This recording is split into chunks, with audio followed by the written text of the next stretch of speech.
Hey guys, how are you all? Welcome back to my channel. Today we will see what if Naruto finds female Gaara badly beaten and raped. If you enjoy, then please like, share and do comments. Naruto sat up with a groan, clutching his aching head. Last thing he remembered was fighting against Sasuke, being on the verge of winning, and being stabbed in the back, both figuratively and literally, with a needle holding a strong sedative, by Sakura in an attempt to curry favor with Sasuke. Just before darkness took him, he could remember seeing a golden beam coming from Sasuke's hand, going through her heart, and hearing him call her pathetic.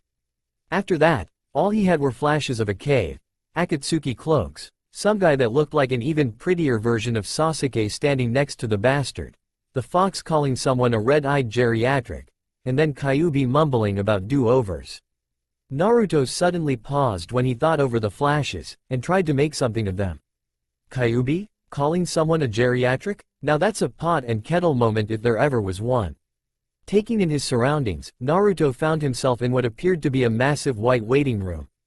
There were people milling about, some that looked like they might be from the elemental countries, and some that looked far too bizarre to be from anywhere near any place he knew. Standing on shaky legs, he stood, and decided to get some answers. Heading over to one of the desks, he rapped on the window to get the woman's attention. The woman seemed to ignore him, and just as he was about to knock harder, she stood, and vacated her seat. Naruto groaned in annoyance, his head sagging to hide his features. "Excuse me?" Naruto lifted his head, and came face to face with a busty woman that reminded him of that pretty blonde from Kumo. "Take a number, and a time travel specialist will be right with you, dear." Trying not to stare at her rather generous bust, which was currently flashing more cleavage than the Mizuki and Tsunade Bond combined, Naruto took a number, and found that it was in the way upper millions. Glancing over, he saw a sign that said, "Now serving number 1506. He was going to be a while. Now the giant flea shelter's comment about do-overs makes more sense. Moving over to a couch near a table that had several magazines and manga, Naruto sat heavily with a sigh, and prepared to wait. Next to him, a small red fox hopped up onto his shoulder, took a look at his number, and groaned. "And here I thought they'd have gotten some faster employees after that last incident." Shrugging, it added, "Well, best get comfortable, you're going to be here a while." "What do you mean, last incident?" Naruto asked. "You've been here before?" "Of course, I'm the almighty Kyuubi, I can travel back in time anytime I want." It replied. "You've been here too, brat, but you just don't remember it. Glad I fixed that little issue with the jutsu. My chakra mixing with his was also what kept us connected, and was why I kept getting sent back with him, and since he's taken control of it, that connection is finally severed. With me not attached to him, hopefully I can get sent somewhere more interesting." Little did the fox know that he was definitely going to be sent somewhere interesting. As a matter of fact, he was soon to be headed to feudal Japan, where he'd be spending a lot of time with a certain dog Han-yu, the bitchy reincarnation of a white priestess, a perverted monk, and a kunoichi with sibling issues. Finally glancing at the table for something to do, Naruto looked down to find a manga with his picture on it. Picking it up in curiosity, he opened to a random page, and began to read, only to drop the book when he found the details of his mission to wave so detailed in the book. "Excuse me," he called. "What the hell is this?" "Grr, Melvin, you idiot," a young man said to himself, as he had a manga shoved in his face by the very person on the front of the book. If there was one thing that had been drilled into them, it was that manga with characters capable of high-level time travel were never to find manga about themselves in the waiting rooms, because it would make the standard memory adjustments during the send-back process completely useless. "Well, it's too late now. I'll just have to make sure that Melvin knows to alert the proper people about his screw-up." The man began to promptly tell him all about his life, compliment him on all of his accomplishments, and even went on a rant about how Sasuke was a bastard that didn't deserve to be saved, and Sakura wasn't worth his time. Considering the former had betrayed the village out of jealousy, and the latter had eventually been tricked into betraying him out of some misplaced love, only to be murdered after she'd helped Sasuke Teme severely weaken him, he didn't need to be told. Eventually, the young man began going on about fanfiction, and even showed him to a computer where he could find some. Naruto was shown a popular fanfiction site, as well as a site that allowed one to read the entire Naruto series. After what felt like months, and after reading the entire Naruto series, which he found differed in several places from what he remembered, and numerous fanfiction, his favorite authors being NarutosBrat. Because the guy got him laid pretty often, and with Haku no Ichi, Sarah 1281, because she was funny as all hell, Mountain Wind. He'd gotten him laid with Hinata, Tenten, 2 hot OCs, and Tsunade. 3 of them all at once, and Asuran WSDM. The guy was just good. Naruto finally had some semblance of what he was going to do when he went back. He was going to take a page out of the crackfic genre, and have some fun. Konoha beware. First though, he needed to have something of a failsafe so that he didn't accidentally screw something up.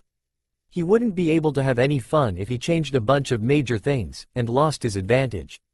Getting onto the computer in the waiting room, he took the set of instructions from the tech guy, and typed them into the computer, creating the editing file that he needed. Once he was done, he copied the URL, and opened a search engine. A quick trip to FF.net, an even quicker sign-in, and a visit to his favorites page got him the user profile he wanted. Out beyond the fourth wall, a certain fanfiction author, we'll call him NarutosBrat for now, was checking his email when he noticed that he had a PM from someone named The Real Naruto. Opening the email, he found a rather interesting note. The note revealed that the sender was Naruto Uzumaki from Konoha. NB snickered at the silly person who would go so far in his imagination, and that he was in need of help. There was also a link in the message that would supposedly explain everything.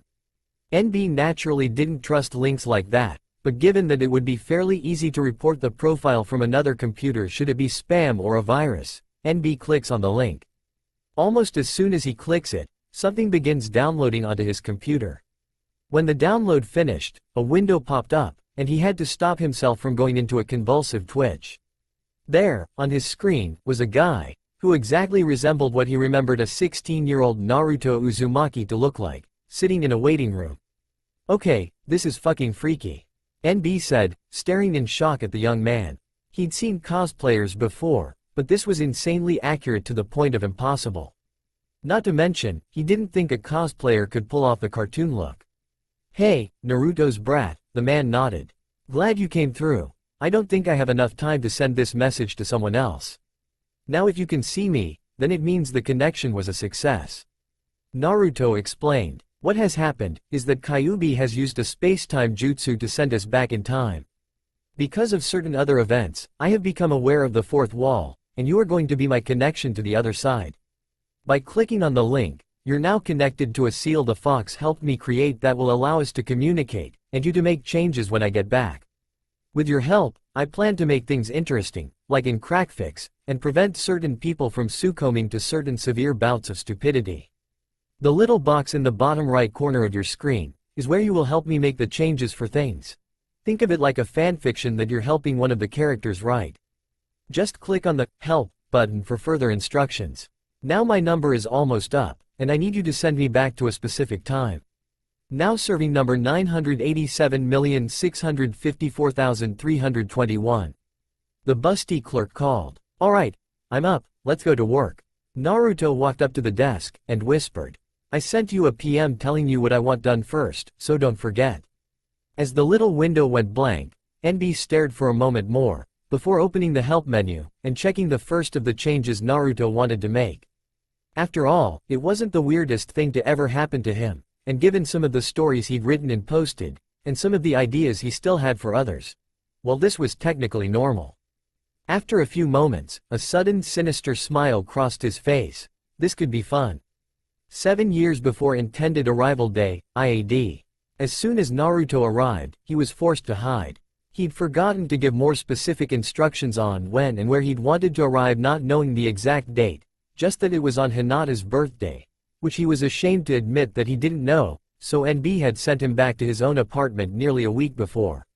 Unfortunately, this was also the same day that his new apartment had been vandalized by a bunch of crazy villagers. Applying a quick henge, Naruto slipped through the crowd of vandals, knocking one particular one over that was attempting to set fire to some of his things. Hey ninja-san, are we supposed to be burning stuff?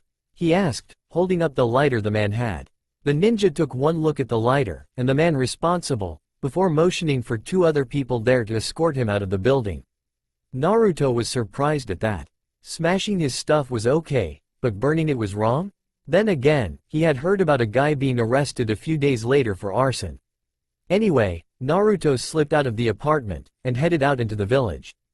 After a few hours of subtle questioning, he'd found out that the fighting between Kumo and Konoha shinobi had finally ceased, and that a delegation would be coming to sign a treaty in 4 days. Great, I've got 4 days to kill. Naruto thought. I wonder if I can prank the Uchiha one time really good before my other appointment. It was getting harder each day to avoid the merger that the Continuum wanted to force with 2 Narutos living in the same time and universe. He knew that he should merge, his bodily instincts were telling him to merge, but it wasn't something that he could do just yet, it wasn't time. The seal he'd placed on himself, he grudgingly had to thank the fox for that, helped, but it wasn't going to hold for much longer. Luckily for him, today was the day he'd been waiting for. The day when he would fix one of the more annoying problems he'd had to deal with. Naruto walked through the forest whistling a jaunty little tune he'd learned from the Kyuubi.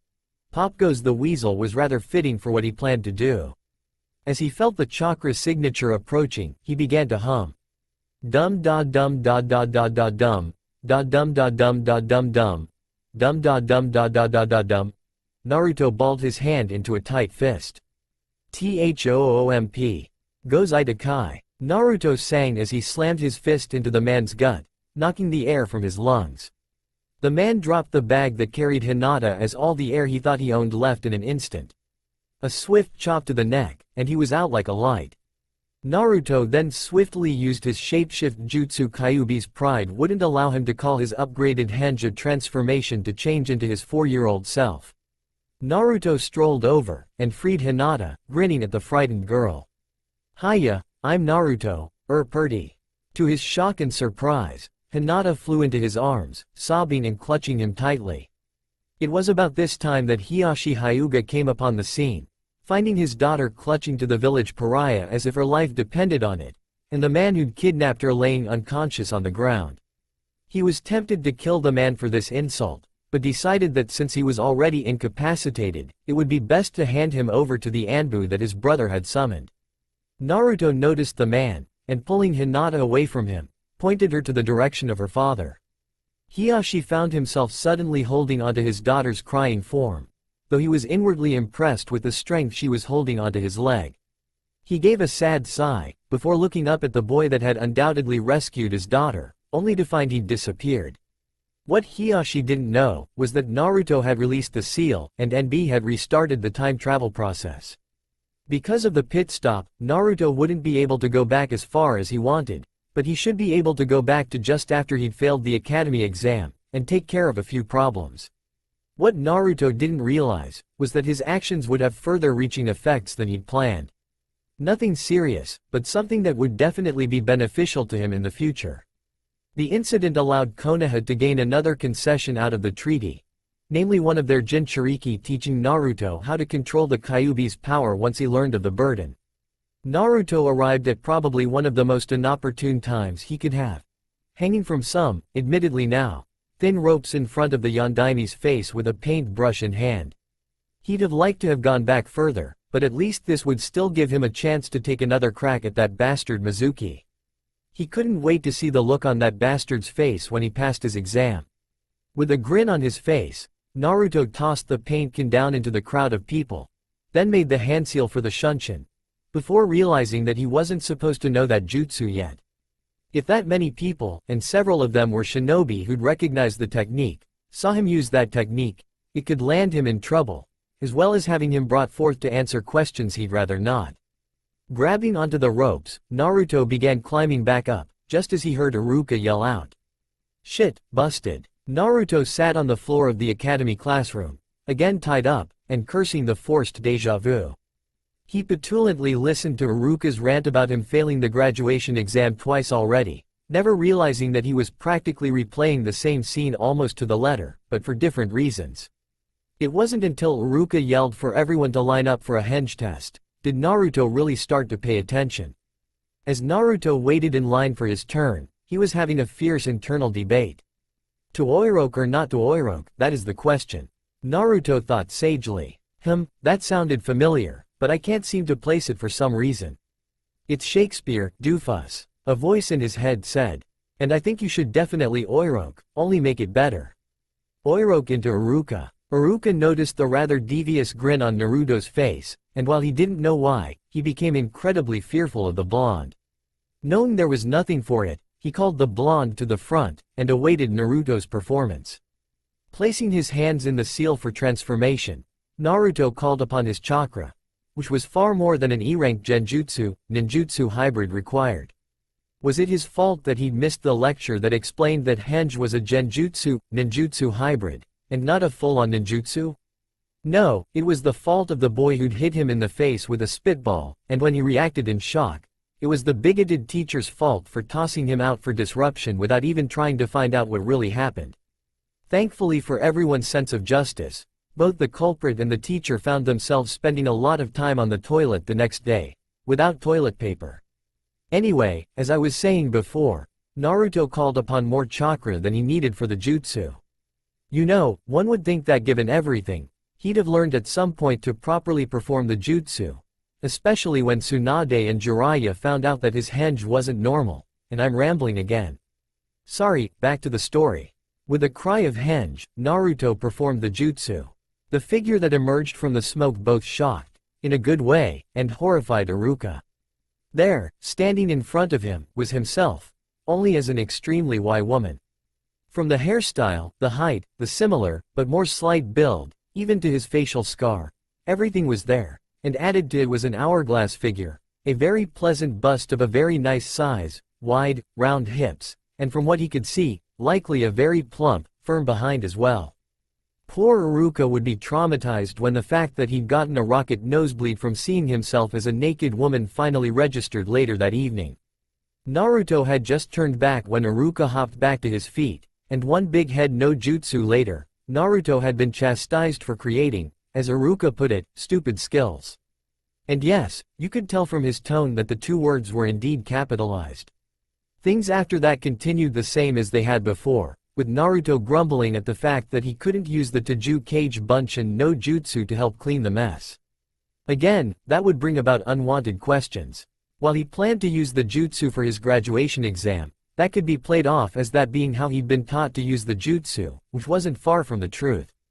The next day found Naruto sitting in the back of the room awaiting his turn to take the exam. He was ready this time around, and wasn't bothered in the least about the Bunshin being on the test. When Hinata, who gave him a look of worry when the exam was announced, caught his eye, Naruto merely winked at her, causing her to look away rapidly, and her face to redden. Naruto had to admit, Hinata was rather adorable when she blushed. Naruto's mind wandered back to his previous life, and the woman that she'd blossomed into, and Naruto couldn't help wondering how stupid he'd been ignoring her for Sakura. Yeah, not this time around, that was for sure, Naruto thought. Although, I should probably wait until after training with Ero Sennin, because dating her right now would make me feel like my pervert teacher. A dirty old man. It was nearly a half-hour later when Naruto heard his name called. Standing from his seat, Naruto headed down the stairs in the classroom, passing closely by Hinata, and brushing against her shoulder. Hearing the girl squeak in surprise and he just knew her face was beet red, Naruto grinned, and made for the next room. Alright Naruto, create 3 Bunshin, and you'll finally pass, Iruka said. Naruto gave a confident grin, put his hand in the cross-ram seal, and while performing his signature technique, called out. Bunshin no Jutsu. Much like his Bunshin, the Kage Bunshin that formed was just as useless. What, why didn't that work? I'm sorry, Naruto, but you fail, again, Iruka said, his face filled with remorse. Ah, come on Iruka-sensei. I could do it the last time I tried it. Which was true, even if he hadn't used the jutsu since coming back. Give him a break, Iruka-sensei. Mizuki said. It's his 3rd time, and he did technically create a clone. I'm sorry, Mizuki, but it wouldn't be fair to the others. Iruka said. Everyone else divided into 3, and all Naruto managed to create was a single clone, and even that clone was useless. I can't let him pass. As soon as he left the exam room, he went back into the classroom, grabbed a piece of chalk from the board, began going over his seal knowledge, because that was one of his biggest assets later, even as limited as it was. Naruto ignored the looks he was getting from the other members of his class, especially the ones who could partially see what it was he was writing on the board. To his surprise, his technique and memory was flawless. Quickly erasing the board, he went to an open window, and tried to perform a simple enden. Again, nothing happened. So anything with mostly theoretical application, like seals, I can still do. But physical things like my jutsu, I can't. Damn it, that means all of my hard-earned chakra control is gone again. Face distraught at the last thought, Naruto exited the classroom, then the building, then headed over to the small playground, and took up his seat on the swing. So, I noticed that you're having some trouble with your jutsu. NB's voice sounded in his head. Is that a part of the time travel? Naruto thought back. Or are you pranking me by making me learn everything over? That's part of the time travel. NB said. You weren't even supposed to come back with your memories of the future, but that would kind of ruin the fun if that happened, right? That's true. So I have to relearn everything I knew? Naruto asked, annoyed. Yes and no. NB said. I was able to alter some things so you wouldn't have to start completely over. As you probably noticed with the Fuinjutsu, you have all the theory knowledge you had from before, but you have to reteach your body to perform the nen and taijutsu you haven't learned yet in canon. Though only if you want access to it before you're supposed to learn it. After that, it'll be just like before. You're also the same power level you know, strength, speed, chakra, etc. as your previous canon self, since it didn't return with you, but since you're still knowledgeable of your future training methods, you can use those to help speed up the process this time. Thank God for the fourth wall. Naruto said, rubbing his hands together. I can't wait to have some fun with that. About that, I gave you some restrictions regarding the fourth wall. Only a certain amount of changes per arc, although I might interfere if needed. In his mind, he added. With the exception of certain extremely cheating even by ninja standards members of the Akatsuki. Wah, I can't believe that you gave me restrictions. Naruto raged to NB. Just because you have a large amount of influence on things now, doesn't make you a kami. Besides, it'll attract suspicion if people think you're suddenly too strong after being a dunce for most of your shinobi life. Naruto couldn't deny that. He certainly didn't want to attract more negative attention from the fangirls and villagers for being better and stronger than Sasuke. Nor did he want to attract the interest of that creepy bastard Danzo. Sure, the guy loved Konoha and was extremely loyal, but Naruto didn't like his methods of operation. Also, I want to make sure that you don't get reliant on this like certain bastards got reliant on their bloodlines. Naruto grumbled, but acknowledged the point. He just had to bring up that bastard to win an argument. Besides, the restrictions make it interesting, and the changes should mostly be used for emergencies. As I said, it'll help teach you some responsibility and wise decision-making. You'll need that when you become Hokage. Great, I had to pick the one fucking author who wants me to learn life lessons while I'm having fun. Naruto grumbled. I knew I should have went with Silver Fang or Sketchfan. They'd have let me do what I want. Yeah, but would they have been able to come up with some of the stuff that we plan on doing later? Well no, but that's only because they're normal, sane people, and you're a sick, twisted bastard. Hey, this sick, twisted bastard got you laid. NB argued. And with several girls I know you wanted to, as well. True, but you also made me do my mom and Hinata's little sister. Faye, your mom is hot, and $50 says Hinata's sister wants to do you by the time she turns 16. Another 20 says she pursues you if you're still single. And another 20 after that says she shares you with Hinata if she's still single. Naruto decided not to comment on that, as the only versions of Hanabi he knew, and had seen, were the precocious 7-year-old, and the too grown up for her own good 10-year-old. Naruto was just about to ask about something when he was interrupted from his thoughts by Mizuki. As he sat on the roof of his apartment with Mizuki, Naruto mostly ignored the man's ramblings about Iruka. He was telling Naruto things about his father figure that he already knew, and it was almost insulting for Mizuki to think he was more knowledgeable about Iruka than he himself was. It wasn't until Mizuki mentioned that there was another secret graduation test did Naruto actually listen to him. It was another 10 minutes before we found Naruto sneaking through the Hokage's home. Even with all of a Junin's skill in stealth, it was damn near impossible to sneak up on the old man. While this wasn't the case with Naruto, there was still something nostalgic about hitting his Jiji with the Oiroke. Naruto, what are you doing in my home? Hands in the seal for his, not henge, Naruto called. Oiroke no jutsu, Tsunade centerfold. When the smoke cleared away, There standing before the sandaime was the form of his very busty female student, naked. Like a daughter she may be to him, Sarutobi was still a man who could appreciate the physical attributes of the beautiful woman that she grew into. The next few seconds found the venerable Hokage known as the Professor laying on the ground, a blood splatter on the wall, and a small puddle dripping from his nose. Further sneaking found Naruto the Forbidden Scroll, and after strapping it over his back, he climbed out a window, and took off to place Mizuki had told him he was to meet his examiner. Once he arrived, Naruto opened the scroll, and began to read the instructions for his favorite jutsu. This time, he takes the time to fully peruse the jutsu's instructions before performing the jutsu.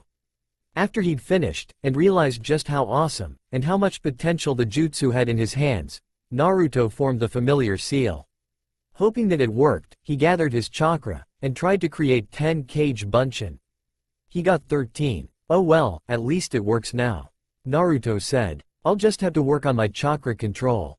He was about to roll the scroll back up, before a sudden thought struck him. He had the time, he may as well learn another jutsu. A quick perusal found another interesting technique, the Bunshin Bakuha. Knowing that trying to learn that technique at the moment, and the numerous explosions that would result, would bring about his discovery faster than he could learn it. Creating a few Kage Bunshin, he had one henge into a blank scroll, and another henge into an ink pot. He then copied the instructions for the Bunshin Bakuha. Once he was done, he handed everything to one of the extra clones that had come, and told him to head back to the apartment and copy it on a real scroll. And make sure the ink pot isn't dispelled before you finish, or the ink will disappear too. Naruto told the clone. Nodding, the clone hopped away to his assigned task. After that had been taken care of, Naruto opened the scroll even further, and began studying the last technique on the scroll. The one detailing the jutsu that sealed the fox inside him until the others arrived. Now since I'm sure everyone reading this is pretty much familiar with what happens next, I won't bother you with the details. With the exception of Naruto not reacting to being told he was Kyuubi, nothing really changed.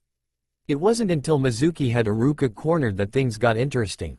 I had planned to kill you later, but I've changed my mind.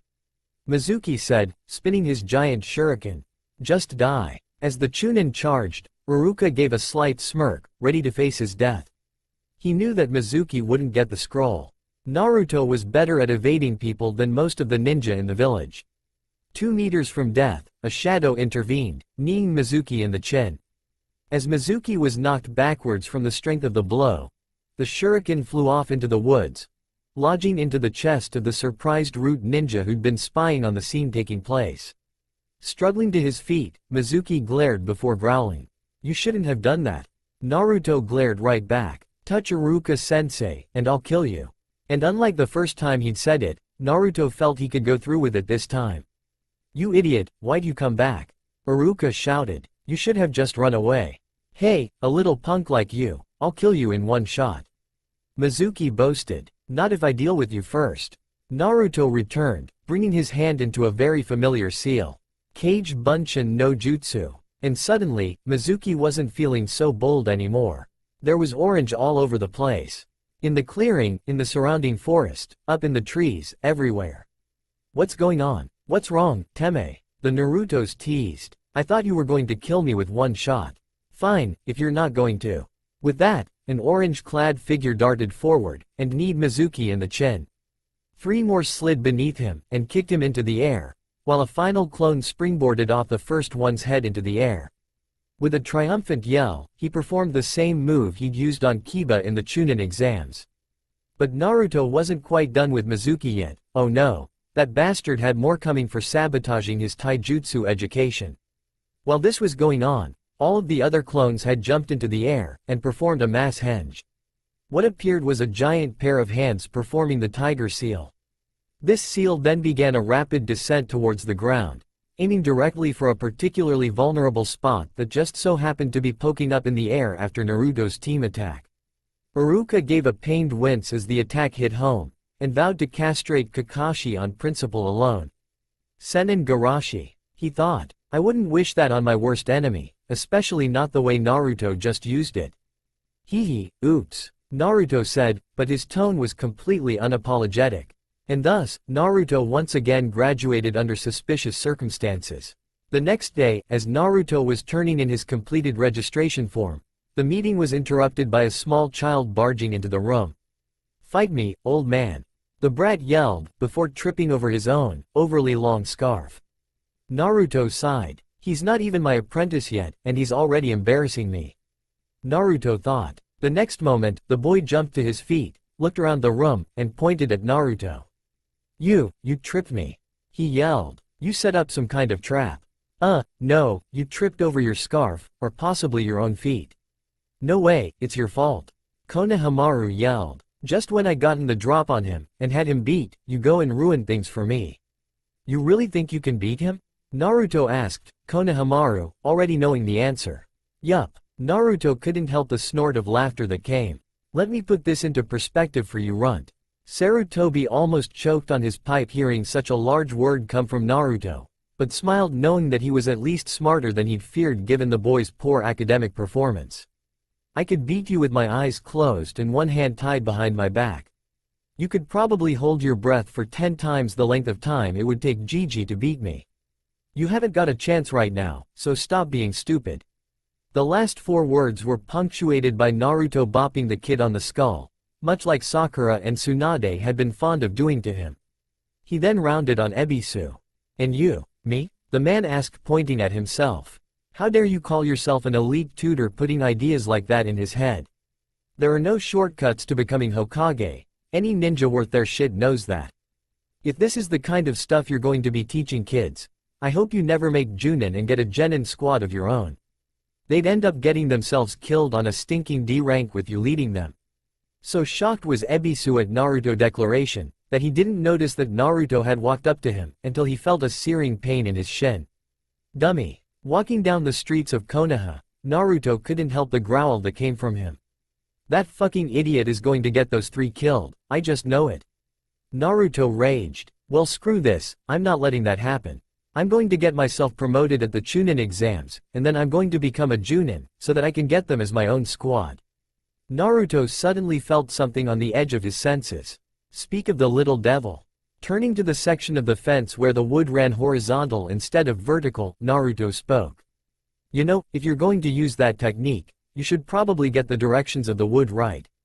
The curtain fell. "Huh, I knew you'd see through my disguise," Konohamaru said. "I'll make you my boss. With you teaching me, I'll definitely become the Hokage. So please teach me the Waijutsu you used to defeat my grandpa. You remember what I said about there being no shortcuts to Hokage, right?"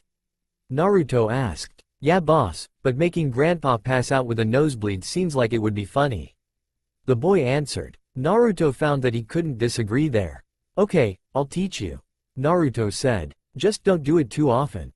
He's old, and you don't want to accidentally hurt him too bad, right?" Konohamaru shook his head. "So how come you were so determined to defeat Gigi, and becomes Hokage?" "No one ever calls me by my name," Konohamaru grumbled. "Everyone always addresses me as the Hokage's grandson, and they always give me special treatment because of it." That kind of sucks," Naruto said. "Well, come on, let's go get you learned up. First though, we're gonna have to borrow one of those pervy books, so you can get an idea of what kind of girl you want to change into." And the corruption began. "Hey Naruto," exclaimed random genin number 5 who would never amount to more than a filler character. "Only those that passed are supposed to be here." "Yes, well, Mizuki decided to turn traitor, and steal the forbidden scroll," Naruto said. "I helped apprehend him, and learned the Kage Bunshin, which is like the Academy Jutsu on steroids.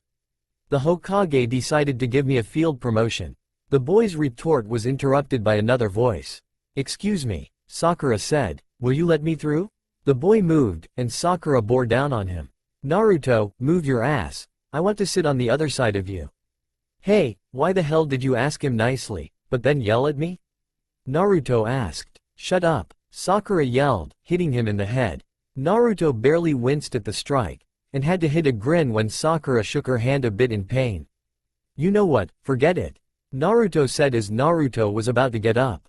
"I had a nightmare last night about today," he said. Long story short, something happened dealing with his fangirls. Sasuke and I ended up face to face glaring at each other. Someone bumped into me, which then resulted in me kissing the teme. Just in case something like that happens for real, I'm sitting next to Hinata, so that I'll at least end up kissing someone I want to. Eep. Thud. Needless to say, Hinata lost consciousness, and her face was very red. Ah, she's so cute when she does that.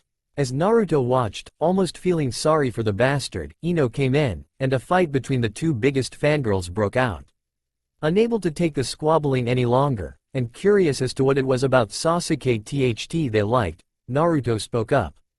Okay, someone please explain to me why it is that you like Sasuke, again? Naruto asked. Because he's so dark and mysterious, he's really handsome, he's a great ninja, he's all aloof and cool, and he seems so in need of love, but keeps stubbornly pushing everyone away. Sakura said. Or maybe you're all just in denial of the fact that he wants absolutely nothing to do with any of you, and doesn't consider any of you worth his time. The outcry of anger that resulted from this comment made Naruto shake his head. He just doesn't want to get close to people after what happened to his family. Ino said. He's so great. God, I feel like such a fucking moron. Naruto said. Ino looked to comment, but was cut off when he continued. I've been an orphan my whole life, and had the entire village hate me and treat me like garbage for things beyond my control. Do you mean to tell me that if I wanted someone to care for me and love me, then instead of foolishly trying to get attention and be accepted, I should have been trying to push people away and isolate myself? I'll admit, I might not have the emo or handsome thing going for me so much, but I've got just as good a sob story as Sasuke Teme does. And unlike him, mine actually involves my life being in danger. Every year, on my birthday, no less. Sasuke-kun's life was in danger. Random fangirl number 13 cried. His brother was so strong, Sasuke was so brave for facing him. Not brave, stupid, Naruto thought. Even I wouldn't go after Itachi, and I beat Pain. I doubt it, Naruto said. Itachi killed the best the clan had to offer with ease, so I highly doubt he felt at all threatened by Teme, and there were kids younger than Sasuke there, so it wasn't because he was just a kid. If Itachi had truly intended to kill Sasuke, he'd have done it, so I highly doubt Sasuke's life was ever in any real danger. Sasuke's eyes narrowed. As much as he hated to admit it, the dobi did make some sense. So why did Itachi spare him? Well, you're still not a great ninja like Sasuke-kun. Ino taunted. For his age you mean? Naruto said. Great ninja in general tend to have made names for themselves outside of their village, and tend to have AS rankings in the bingo book. Ino stuck her tongue out at him. And I might not be the best ninja, but I figure that being able to use a Junin level jutsu as easily as I can, as well as being able to evade and outwit Anbu dressed in bright orange, should be worth something. Yeah right, Naruto, like you could outwit Anbu. Ino said, rolling her eyes. Actually, if you ask any Anbu that's been there for at least a year, I'm sure they'll have some interesting stories to tell you. A voice suddenly interrupted. I remember a certain incident with laxatives and a lack of toilet tissue. I still say I'd have gotten away if a certain old geezer hadn't tripped me up. A clearing of the throat brought attention to the Hokage. Oops, sorry Gigi. He was suddenly chastised by half a dozen people yelling at him to respect the Hokage. Whatever. So, what are you doing here? Isn't Iruka-sensei supposed to be giving out our team assignments? Iruka, ahem. One of our special Junin decided to help Iruka on his road to recovery last night, and he's not going to make it. Naruto snickered at the Hokage's red face. Already? The reply that he received made it difficult for him to keep a straight face. He couldn't disagree, though. Iruka really needed to get laid, and Anko did have a crush on him, so why not? Now take your seats, I'm going to read off your teams. The teams are as follows. Naruto, having just decided on a filling lunch of Ichiraku ramen, could be found headed in the direction of the small stand. He'd stayed behind, and talked to the Hokage about possibly getting a change of team, maybe to Kurenai's team. He could easily replace Kiba. Unfortunately, his reasons for wanting the switch, Sasuke being a bastard, Sakura being annoying, and wanting to have easier access to his new hobby of making Hinata blush, weren't enough to get him the change he wanted. As he made his way to Ichiraku's, he spotted Sakura several meters ahead, sitting on a bench across from a small stand that specialized in onigiri. Remembering what happened this day in his first life, Naruto decided that now might be a good time to start Sakura down the road of healing.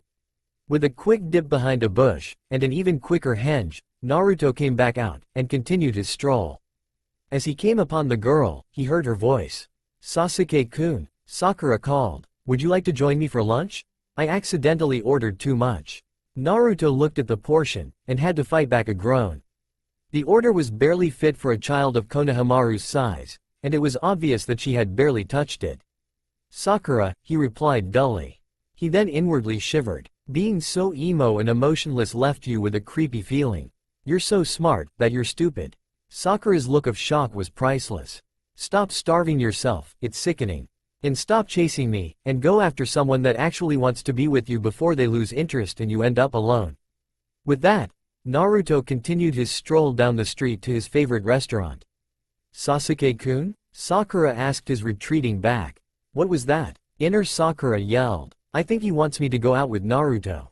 Inner Sakura was silent in disbelief before something occurred to her. Wait, you think Sasuke-kun might have been testing us? She asked. You know, to see if we'd be loyal to him. Like if we'd betray him for another boy, or if we really loved him. You're right, Sakura said, aloud, scaring a small girl who was walking past. Well, I'm not going to stray. Don't worry Sasuke-kun, you're the only man for us, Shanaru. Yep, she really needs to stop listening to that inner persona. She totally missed the point on that one. Kakashi snickered to himself as he strolled leisurely down the hallway. Stopping outside the door, he listened in for a little bit, before announcing himself. Grr, where is he? Sakura groused. He's like 3 hours late, and Naruto's not even back yet either. Where is that moron? Curiosity getting the better of him, Kakashi entered the room, and sure enough there were only 2 genin sitting in the room. After reading your files, my first impression would have been that I didn't like you guys. Kakashi said. But since you've managed to lose a teammate before you even started as a team, I'm going to amend my opinion. You guys suck. Meet me on the roof. With that, Kakashi shined away, planning on having a cage bunchen search for his wayward pupil. Imagine his shock when upon reaching the roof of the building, he found his student already waiting for him, casually munching on a bowl of ramen. Once the other 2 arrived, Sakura immediately stomped over, and punched her wayward teammate for not coming back on time. Here I was thinking that you might like some alone time with your precious Sasuke-kun. Naruto returned. HMPH, last time I tried to be nice to you. Sakura had the good grace to look ashamed, but quickly played it off. Well, now that we're all here, how about introductions? Kakashi said. You know, likes, dislikes, hobbies, dreams for the future. Sensei, why don't you go first? Sakura asked. Show us what to do. Fine. My name is Kakashi Hitaki. Kakashi was startled to find the spiel he'd been so looking forward to delivering interrupted. Icha Paradise, specifically Chapter 6, Annoying Guy Sensei. Being late just to annoy people, and making up ridiculous excuses for why you're late. You dislike what happened to your father, Danzo for spearheading the scandal that followed, and the fact that Obito was killed saving your ass. Your hobbies include reading Icha in public just to piss people off, and taunting Guy Sensei. Your dreams for the future are to see Icha made into a movie, and maybe star in one opposite Yukie Fujikaze. Kakashi's eyes smiled, but inwardly was a little wary of the blonde. How had anyone been able to figure out so much about him, especially the part about Yukie? You seem to know an awful lot about me. Kakashi said. May I ask how? I did my research. Naruto said. A person can get a lot done with a couple dozen cage bunchen and 3 hours to kill. Not to mention, there are a lot of annoyed people willing to give up the dirt about you. Since you want to be so cheeky, why don't you go next?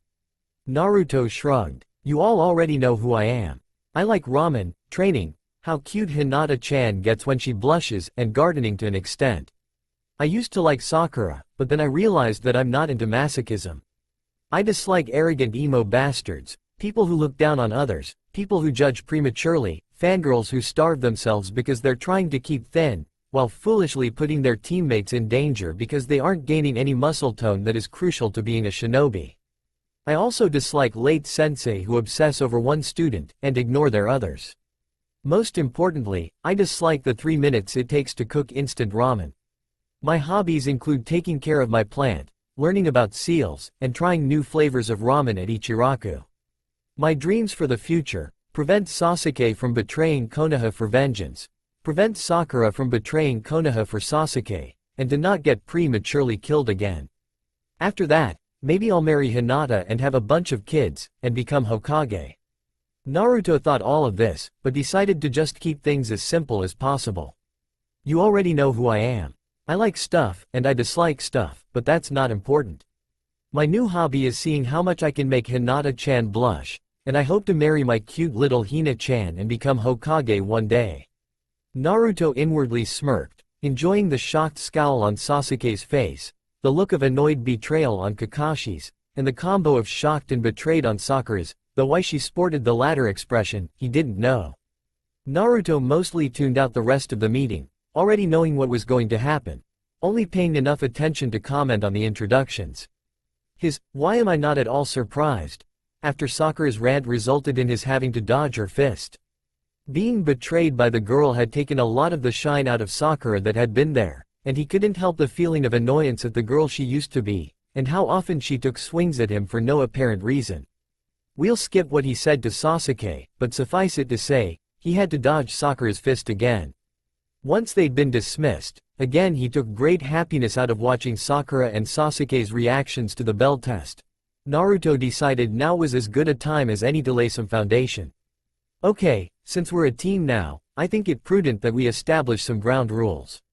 At their shocked looks, Naruto rolled his eyes. Rule number 1, I don't care how cool your fangirls think it makes you look, Sasuke, while we're on duty, no brooding about your brother. Do that shit on your own time. Rule number 2, I don't care how you feel about Sasuke, Sakura, no fangirling while we're on duty. Obsessing over Sasuke when you're supposed to be paying attention to a mission can get us killed. Glaring, Sakura interrupted. Rule number 3, Naruto, no more asking me out on dates. She gave him a smirk, to which he shrugged. That's fine, Naruto said. I'd rather date Hinata anyway. He missed the look of utter shock and hurt when he turned to Sasuke. Teme, is that all? Sasuke growled. I have some training to do. Naruto shrugged, and the broody boy left. You know, as much as he thinks about Itachi, one might mistake him for having a brother complex. Naruto leaned back to avoid a swing from Sakura. Rule number 4, no more trying to hit me for stupid reasons that only make sense to yourself. Grr, where are they? Sakura yelled. He told us to be here at 8, and he's almost 3 hours late. Yo, Kakashi said. You're late, Sakura screamed. Kakashi was about to reply, but noticed that he was missing a genin. Looks like we're missing someone. It was at this point that Naruto arrived via the tree line from another training ground where he'd been working on regaining his chakra control, and where about 3 dozen clones were still trying to either stick leaves to their foreheads, or climb a tree. You're late, Naruto, Sakura screamed, only to receive a grin from the blonde, who then proceeded to turn and look at Kakashi as he answered. Sorry I'm late, but I got lost on a train of thought, and missed my stop. Kakashi's mouth dropped open as Sakura screamed. Liar. Not only had the Gaki stolen his introduction, but he stole his thing, and even had a better excuse. It would seem that he was going to have a talk with his student about gimmick infringement. As Naruto hid from his sensei, he couldn't help but chuckle. He'd been the only one to eat breakfast, just as he knew he would be. As he sat in the tree, watching Kakashi stand there, he couldn't help but feel a deep-seated desire to try and fight Kakashi. When an image of Kakashi in the Senin Garashi pose, and not himself, but Sasuke flying through the air, he knew where the desire came from. Kakashi stood in the clearing, his face not showing it, but he was very wary. He could sense Sasuke hiding in a tree on one side of the clearing, and Sakura hiding beneath a bush. Naruto. Naruto had just disappeared. He'd been on a few of the early Naruto chases, and had to admit the boy had talent in stealth and evasion, even at 7. He'd already retired from Anbu by the time Naruto's abilities evading the Anbu had reached their legendary status. He hadn't wanted to believe Yugo or Yamato when they'd told him the boy could almost disappear at will, but now he was finding himself truly impressed. Just as suddenly as the boy had disappeared, Kakashi found himself staring at his blonde student. I know I probably don't stand a chance, but I'd like to see how I stack up against a Junin. Naruto said. He knew that theoretically he had nearly surpassed Kakashi, but physically, that was no longer the case. Especially one as infamous as Sharingan Kakashi. Naruto wasted no time going on the attack. While it wouldn't be nearly as fluid as before, and was almost useless without Sage Chakra at least until he could gain enough control to safely channel Chakra to his limbs to enhance his strikes like normal shinobi were able to. Without blowing up his arms and legs in the process, his frog kata was still a formidable taijutsu style. Leading with a punch that was easily blocked, Naruto followed up with a spinning backhand to the other side. Kakashi also blocked this, but got a surprise when Naruto suddenly bent his arm to try for an elbow to the temple. Kakashi released him, and bent his head back to dodge the blow, before tossing Naruto away. Seems you're better than your file suggested, Kakashi said, both pleased and annoyed. Looks like I won't even have time for Icha. Looking on, both Sakura and Sasuke were wondering where this suddenly level of skill had come from, because he sure hadn't had it when he was in the academy.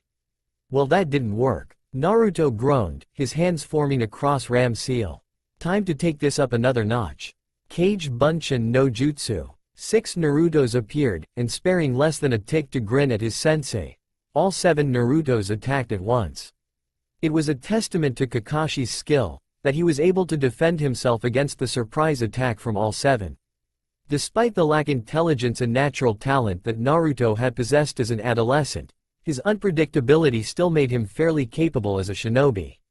With some actual skill to back up Naruto's uniquely unusual skill set, so many of the blonde could easily overwhelm even a higher-level chunin. Still, Kakashi wasn't an elite for nothing. 2 blocks, 3 dodges, and a captured fist later, Kakashi gave an eye smile before flashing into action, dispersing Kage Bunshin with a speed that Naruto wouldn't be able to keep up with for another 4 years in normal continuity. When there was only one left, Kakashi again gave Naruto an eye smile. Well, I'll admit I'm impressed, Kakashi said. For a moment, I thought little Uchiha-chan might be the only one on the team with any ability. Let's try this again, Naruto said, creating another squad of clones, this time double the number. At first he'd only wanted to see how he'd stack up against his sensei. Now though, he wanted to get one of those bells. With a gesture, half of the Kage Bunshin attacked, while the rest disappeared. Giving Naruto a calculating look, Kakashi readied himself. The attack came just a bit faster than before, but this time, Kakashi was ready for it, and wasn't surprised by the skill of the clones. With an almost ease that annoyed the blonde, Kakashi dispatched of the clones. Just as he'd taken out the last with a lazy flick of a shuriken, the real Naruto attacked. Naruto threw a left kick that Kakashi ducked, but is again surprised when the boy pivots, and brings the foot back around, striking even faster than before. Kakashi blocks the attack by grabbing Naruto's leg, and almost gets clocked when the other foot makes a follow-up attempt on his head. After grabbing this leg as well, Kakashi realized what position the blonde was now in. Not giving the boy a chance to go for the bells which were within his reach, Kakashi brought his knee up to give the boy a shot to the sternum. Imagine his surprise when the boy he was holding dispersed into smoke, throwing his balance off for a moment. Naruto wasted zero time trying to capitalize, as several more clones came at Kakashi from all sides in a distraction. While Kakashi was busy engaging them, another Naruto suddenly shot out of the ground, and went for the bells. Kakashi only just dodged in time with a kawarimi, causing several of the clones to end up attacking another of Naruto's clones, but Naruto was already on the attack, a plan already going through his mind.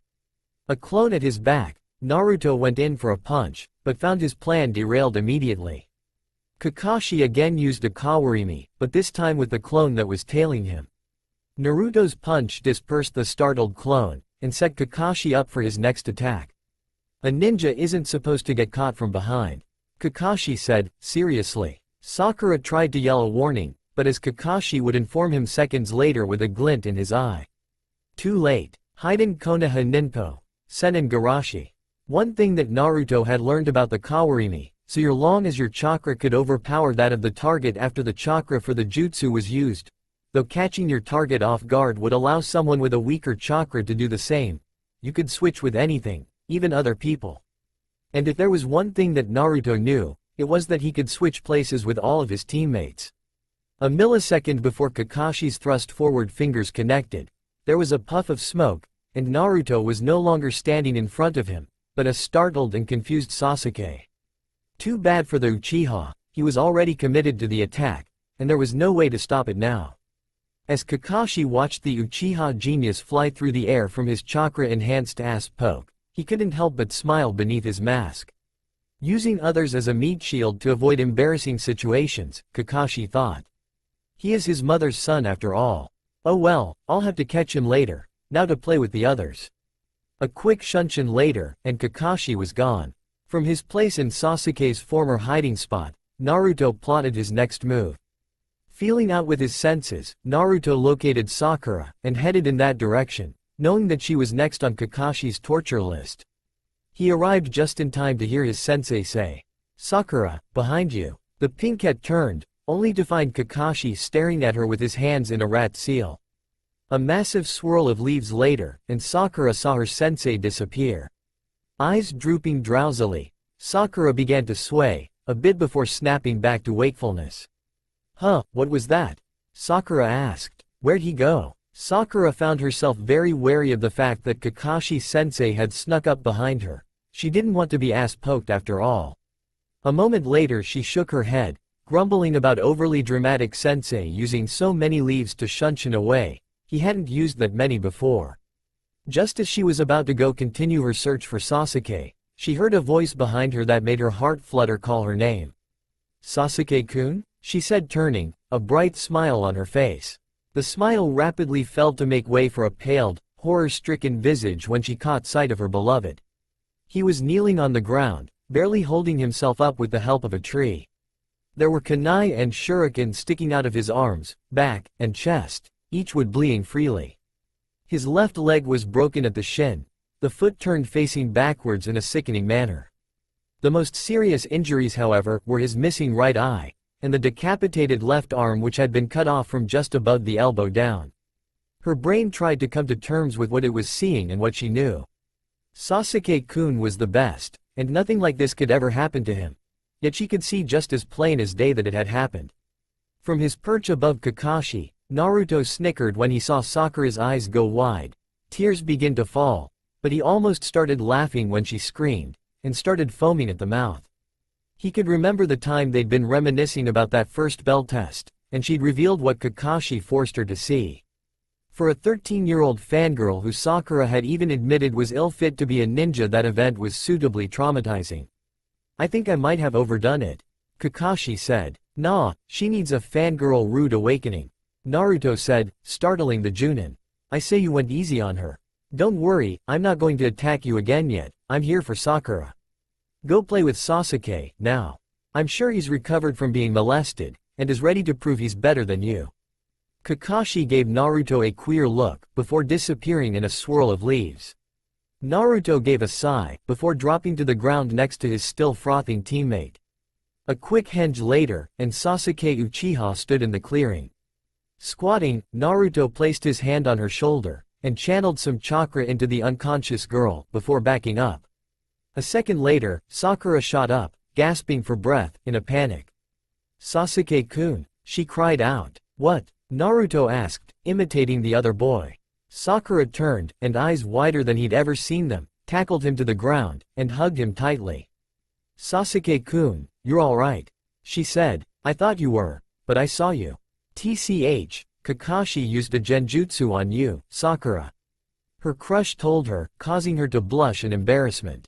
"Look, we don't have much time left. I'm going to go find Naruto before he embarrasses us even more. Stay here, and don't move. Matter of fact, do nothing but sit there and breathe." Turning, Naruto leapt up into the trees, and took off to where he could sense a large flare of chakra. While Naruto was attending to Sakura, Sasuke had recovered from his rectal violation, and returned for vengeance. Kakashi eyed the dark-haired genin glaring at him contemptuously with curiosity. "Something tells me I won't be able to read my book with you either," Kakashi said, sizing up the dark-haired boy facing him, before putting said book away. Turns out he was right, and while the boy had as impressive a showing as Naruto's surprising attack, let's be honest. A genin facing a Junin is really an unfair fight. By the time Naruto arrived at the site of Sasuke's attempt at the bells, his teammate was already neck-deep in dirt. "I don't know about you, but I want to kick this bastard's ass," Naruto said, squatting in front of Sasuke's head. "And I'm even willing to work with you to do it." Fine, he's going to pay for that jutsu. Sasuke growled. And I'm going to get you back for switching with me too, Dobi. Right, follow me, Sakura's waiting. Naruto said, ignoring Sasuke's threat. You know, if someone hanged into you, they could get her to do damn near anything. She better hope some pervert doesn't figure that out, or she could be in trouble. Naruto sat with a somewhat excited expression on his face as he took in his sensei. The look of complete confusion on the man brought a smile to his features, though unless you knew to look at his eyes, and what exactly you were looking for, you'd never notice. Naruto could read his sensei like a book now. But even he could admit that sometimes it was an overly complicated book with unnecessarily big words. Although they hadn't gotten the bells, there was no doubt that they had passed the test. In the 5 minutes that they'd attacked together, all three of them had touched the bells at least once, and Sasuke had even gotten a hold of one of them, before Kakashi had done something to his hand to make him let go. From what he could see, Kakashi was in a bind. On the one hand, he was proud of them, and was looking forward to take a team, if just to shut his naysayers up that he couldn't handle it. On the other, he was mourning the loss of precious reading time. Kakashi stared at them for a few moments longer, before giving his infamous eye smile. Congratulations, you passed. But sensei, we didn't get the bells. Sakura said. We weren't supposed to. Naruto said. Even with 3 fairly talented genin, us winning against a Junin is a complete joke. The whole point of this was about testing our teamwork. He threw in the part about only 2 of us passing to see if we'd turn on each other, or if we'd act like proper leaf shinobi and work together, anyway. I mean really, did either of you bother to remember the lecture we got on that? All genin squads are 3 genin to a Junin, unless one of them is lost on a mission. Even telling us not to eat was a test in seeing if we could think for ourselves, or if we'd take things at face value. Then how do you explain apprenticeships? Kakashi teased. I could have been looking to find a proper apprentice. That's true, but not likely. Naruto said. In an apprenticeship, the sensei is even more responsible for their pupil than traditionally, as an almost a parent role. You're far too lazy to be bothered with the responsibilities of apprenticing a student. Since when have you been so smart? Sakura accused. What, did you really think I was that stupid? Naruto asked in disbelief, knowing full well that he really had been that stupid, but needing an excuse not to be this time. Playing dumb was annoying. What, are you telling us that you were hiding behind a mask of stupidity to protect yourself from something or someone? Sakura asked. Note to self, make sure Sakura isn't from the future too. Naruto thought. Never mind, she wouldn't be as pathetic as she is if she were. I'm gonna have to do something about that quickly. Not a mask, per se. Naruto said. Look, deception is a ninja's greatest tool. I downplayed the fact that I'm not a complete idiot, so that people would underestimate me. Let me ask you this. If me and Sasuke ended up in a fight against an enemy Chunin or Junin, who is most likely to survive that fight? Sasuke-kun, of course, Sakura said, immediately. Kakashi initially would have been putting his money on Sasuke, but something made him pause that thought. Really, Sakura? Naruto asked. Then why don't you consider this? Sasuke is an Uchiha, the rookie of the year, very talented, and never passes up a chance to show off just how much better he is than everyone. I, on the other hand, was the class dead last, have never shown any talent for the shinobi arts, and just barely graduated. Which of us is the Chunin liable to take as a serious threat? Sasuke. Who is the Chunin more liable to fight seriously, not wanting to risk a brat getting lucky? Sasuke. Who is more liable to be killed right off the bat? The talented show-off with only a C-class Kaden to his name, or the supposedly no-talent kid, who can spam hundreds of Kage Bunshin like they're nothing? Sasuke. Kakashi said, nodding to the blonde. Seems like Naruto was the smarter shinobi after all. Not really, I got the idea from Shikamaru. Naruto admitted falsely. He may be a lazy bum, and I doubt he was intentionally doing it, but downplaying how skilled you really are was a good idea. As the team separated, Kakashi pulling Naruto aside briefly to discuss certain infringement issues, the Junin could only marvel at this team of his. While 2 out of his 3 genin had been just as their profiles had said, his third had been something of a surprise. Though if Iruka was to be believed about his unpredictability, Naruto had rather potently lived up to expectations as well. It was a bit under 24 hours later that found Naruto headed to his team training grounds.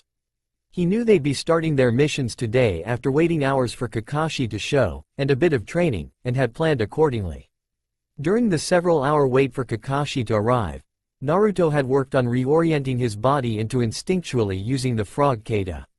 While this was going on, several dozen clones each were working on leaf sticking and tree climbing. None of his clones could make it up a tree yet, but Naruto wasn't worried. By the time he dispelled them, and started doing the exercise for himself, he'd have the technique mastered, and its only real use would be for continued chakra control. Hopefully, by the time they got the wave mission, if they even got it this time, he'd have started his clones on combining the two exercises he was working on. As he was winding down, Naruto felt a familiar chakra signature tickle his senses. Sending out a small chakra pulse, he found, to his amusement, Hinata watching him. Kind of an odd way to want to spend your lunch break, but he wasn't going to complain. As long as she was interested in him, he had a chance at not screwing things up with her like last time. "Hey, Hinata," Naruto exclaimed. "Did you need something, or did you just come to watch me work up a nice, hard sweat?" Straining his ears, Naruto was able to hear the telltale thump of Hinata's faint-induced unconscious body hitting the ground. Naruto swiftly finished his exercises, and strolled over to where she had landed. Sighing, Naruto picked the girl up, and carried her to where Kurenai's team would be meeting to begin their mission for the day. He just hoped Kiba hadn't returned yet. Given that Horndog's sometimes overly possessive infatuation with Hinata, that was bound to be an annoying meeting. Naruto had just finished receiving a quick lesson on tree climbing after all. A paper trail in this situation lessened suspicion when he heard the shriek of Sakura's voice yelling at Kakashi for being late. While he didn't have any real attraction to Sakura anymore, he couldn't help the slightly naughty thought that came to his mind. If she was that loud normally, he hated to see what she'd be like when someone finally got into the prudish, yayo perv's pants, and really made her scream. Shaking his head of that thought, desperate to keep himself from thinking of Sakura in that manner ever again, Naruto reddened his jacket, and made his way to the team meeting. "Naruto, you're late," Sakura yelled, he heard as soon as he cleared the tree line. "Sorry I'm late, but Kurenai-sensei put me in timeout for making Hinata-chan blush and faint." Kakashi's mouth dropped open, again. He thought he'd gotten the gaki to understand that lateness and bad excuses were his thing. Though, he had to admit, Naruto's excuses were actually pretty good, which technically wasn't gimmick infringement. Damn. Naruto rolled his eyes when Sasuke and Sakura perked up after Kakashi told them that they were going to start taking missions. Boy were they going to be disappointed. Now that he knew the true purpose of D-rank missions, and not that bullshit teamwork crap that Kakashi went on about. Though he realized that they'd probably needed the teamwork part drilled in before he taught them the other part, he was going to let the mission bother him. Hell, getting paid to do things that were so easy, well, easy if you knew how to do it right, was the best thing going right now. Besides, he knew several different ways to make many of the more horrifying D-rank jobs easier, and less traumatizing. Naruto rubbed his hands, and almost cackled evilly. He couldn't wait until they got that babysitting job. The Inuguchi triplets were in for a rude awakening if they thought they were going to get away with the shit they normally pulled on genin babysitters. They were going to pay for dyeing his hair black, and doubly so if they turned Hinata-chan blue again. They had been a team for 3 weeks, and sadly nothing in the routine had changed well, with the exception of their mission success rate, and the number they'd been able to do. Kakashi still showed up late, prompting him to show up even later, with much better excuses than his sensei, he might add. Sasuke and Sakura still sat there wasting 3 hours that could be put to better use, just waiting on their sensei, and basically wasting their potential. Naruto finally decided to do something about it, after he took care of one small detail that he really should have taken care of sooner, but supplies were hard to come by on his budget, and he didn't want to borrow from Gigi too much now that he was a ninja. He'd sat for almost an hour in the next training ground over from the one his team used, as a shadow clone applied the training seals that he'd used during his training trip with Jiraiya. While the application didn't take much time at all, waiting for the ink to dry did. Without going into too much detail, because Naruto had tuned out most of Jiraiya's explanation, they would put a resisting strain on his body that would increase his strength, speed, chakra reserves, and even his chakra control to a small extent. Afterwards, Naruto ran through the first two forms of the Frog K to real time against a clone, since he'd need to either become a sage or learn to properly channel chakra for attack enhancement before he could try using the other three in a battle simulation. Cutting his training short, and showing up a good hour before Kakashi was scheduled to arrive, Naruto made it to the bridge, and sat down on the railing next to where Sakura was standing. "You know, I'm starting to think that his lateness is a test," Naruto said. "What kind of test?" Sakura asked. Sasuke was silent, but Naruto could tell by the slight incline of his head that he was interested too. "You know, to see if we'd actually make use of the time he's giving us, or if we'd just sit here looking stupid," Naruto answered. "Especially considering all the other squads I've talked to have said that they start at the same time that we do, only with team training and exercises. Then after lunch they do missions. Given that Kakashi-sensei doesn't show up until 11, then we train for maybe an hour, and break for lunch. Maybe he expects us to use our time more wisely." Again, Sakura and Sasuke were shocked by the level of intelligence shown by the class idiot. "Well, what are we supposed to do?" Sakura asked. "Sensei hasn't given us anything to work on." "Well, Hinata's team is doing this really cool exercise called tree climbing," Naruto said. "Kurenai-sensei showed me how to do it." "What you had to do?" When Kakashi finally showed up 10 minutes later than normal to try and arrive after his student and saw them working tree climbing, he gave an eye smile. Finally they got the hint that they should have been using their time more efficiently. Perching himself in the tree Sakura was working on, Kakashi snapped his beloved book open, and began to read. Kakashi was content to let his little genin keep going, and take a late lunch as it would give him more time with his precious, but alas, things weren't in his favor. A mere 10 minutes after they normally broke for lunch, things took a sour turn. "How do you get so good at this?" Sasuke growled. "Remember that day I told you Kurenai-sensei put me in timeout for making Hinata faint?" Naruto asked. "That's when I learned it. You mean that you've been holding out on us this entire time?" Sasuke spat, highly annoyed that the Dobi had mastered a skill that he hadn't. Sakura gave a slight glare as well when Naruto just shrugged. "You didn't ask." The reply, while true, wasn't exactly fair, considering they hadn't even known about it. Sasuke glared hard at Naruto. He'd known that the Dobi was going to hold him back, but that he'd been doing it intentionally was unforgivable. "All right, let's break for lunch," Kakashi said, appearing in a swirl of leaves. He'd sensed the impending squabble that was about to occur, and decided to head it off this time. "Geez, you're even later than normal," Sakura grumbled. "Well, when I arrived and saw my cute little genin working so hard, I didn't want to disturb you." Sakura blushed, Sasuke glared, and Naruto raised an eyebrow.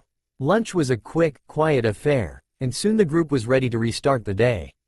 "Now, we're going to skip the mission room today," Kakashi said. "Since you all finally decided to act like shinobi, I figure I'd teach you all something that would complement your individual styles. Any one thing that you can think of. If I'm capable of teaching you how, then I will." Naruto grinned, he knew exactly what he was going to ask about. "Now, while I'm working with each of you individually, the other two will spar." "So, who's first?" Sasuke looked about to claim the first spot, but Naruto elbowed him in the side. "Ladies, first, Teme," Naruto said. "That means Sakura, unless there's something you're trying to hide from us." Sasuke's glare told him exactly what the boy thought of Naruto's insinuations. "TCH, whatever." Kakashi smiled beneath his mask. "Okay, Sakura, come with me." Naruto and Sasuke, light contact sparring. The two boys looked at each other, and frowned. "Bah, it's no fun if we can't beat each other senseless." Sasuke, as much as he'd never admit it, couldn't help but agree. Beating each other until they couldn't stand was fun in its own way. Well, when he had the upper hand, anyway. The Dobi could hit pretty damn hard when he wanted to. Still, orders were orders. A silent agreement passed through the boys though. Next time they were allowed full contact, they were both going to the hospital to make up for it.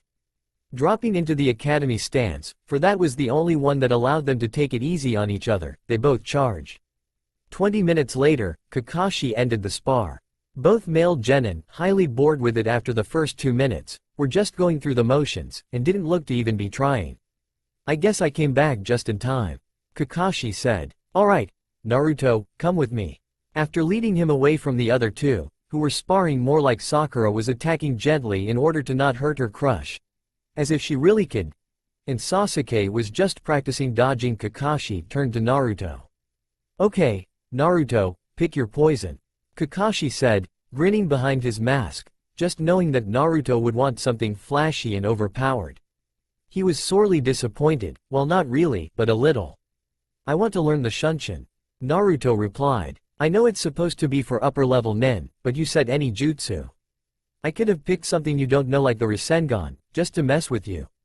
"That you could have," Kakashi said, deciding not to mention that he did know the jutsu, never knowing that Naruto knew he knew the jutsu. "Alright, here are the seals." As Kakashi and Naruto rejoined his other teammates, the Junin couldn't help but marvel at his sensei's son. It was like the harder a technique was, the easier it was for him to learn it. While he was utterly horrible at performing simple jutsu meant for kids his own age, give him a technique meant for shinobi chunin level or above, and he was able to properly use it at least once within a short amount of time, even if he did ridiculously overpower it. Had they still been around, Naruto would have been the ultimate anti-Sharingan shinobi, especially considering the Sharingan's weakness, and the majority of the clan's habit of not taking time to actually learn the jutsu they copied before trying to use it. "Naruto and Sakura, spar a bit while I work with Sasuke." Naruto rolled his eyes at the girl's smirk as their sensei escorted Sasuke away. Well, he said he was going to break her out of her delusional fangirl phase. Now was as good a time as any to start. With a cocky gesture, Naruto signaled for Sakura to make the first move. "Ladies first," he said. Sakura charged Naruto with her fist cocked back, expecting Naruto's usual shocked expression just before she clocked him, or he dodged. Rapidly closing the distance, Sakura punched, but found herself startled when Naruto blocked her attack, and punched her in the stomach, hard. Not giving her a chance to recover, Naruto kneed her in the chin, snapping her head back, and finished with a strong left that sent her face first to the ground with a split lip. Sakura looked up in horror, and eyes filled with tears accused. "You hit me." "Well yeah, it's a spar, you're supposed to." He didn't see why she was so surprised. Hadn't she seen what he'd done against their sensei the first day, or even noticed how easy it was for him to keep up with Sasuke, yet he always seemed to struggle against her. But you never could before." Naruto almost groaned at her statement. Surely she didn't think she was that good, did she? "Before I was so infatuated with you that I'd let you beat on me, so that you thought you were doing something. With that illusion removed, I don't feel a need to do so. As a matter of fact, I should apologize to you, because I was actually hurting your development as a ninja. Now, you can either concede defeat, or get back up, and we keep going." Sakura glared, not believing that Naruto was better than her. What followed was a rather eye-opening beating for Sakura, one filled with numerous cuts, massive future bruises, and a destroyed pride. Over with Sasuke and Kakashi, the two had been stunned into immobility when Naruto had actually attacked Sakura. The only reason he hadn't told the two light contact was because he knew Sakura's weak physical disposition couldn't really hurt Naruto, and Naruto had never once tried to actually fight her in spars before. As the one-sided fight continued, even Sasuke was starting to feel sorry for the girl. He winced as Naruto's knee collided with Sakura's back, causing her to cry out in pain. "Shouldn't you, stop this?" "No, it's a good lesson for Sakura," Kakashi said. "She's finally getting a taste of what can happen in the field, thankfully from a friendly source." Back with the two sparring genin, Sakura could be found laying on the ground in the fetal position, clutching her stomach painfully, with tears rolling down her cheeks. "Now, Sakura, I'm going to give you a bit of advice that I want you to seriously consider. If you're serious about being a ninja, then this prissy, girly thing you've got going has got to stop. The pampering, the diets, the spending more time on your hair and nails than you do your training, the not wanting to get messy, sweaty, or dirty, it has got to change. All of that crap you're buying into is a civilian luxury that a real kunoichi can't afford to waste time on. Just so you know, I will be talking to Kakashi-sensei about this. Either get your act together, or turn your headband in, and give up. This way we'll have enough time to replace you with a serious kunoichi before we start taking more serious missions." Another week and some passed, the three genin finally making some significant progress with the new skill they'd learned from Kakashi, well except for Naruto, who had majorly cheated with Kage Bunshin once he felt he had the jutsu right. Just like nearly every other practice, things went well until Naruto did something new that set the last Uchiha off. This time it was Naruto using a shunshin against Sasuke to close the distance faster than Sasuke was ready for, before punching him in the stomach. Once again, things devolved from there into an argument that always had the same ending.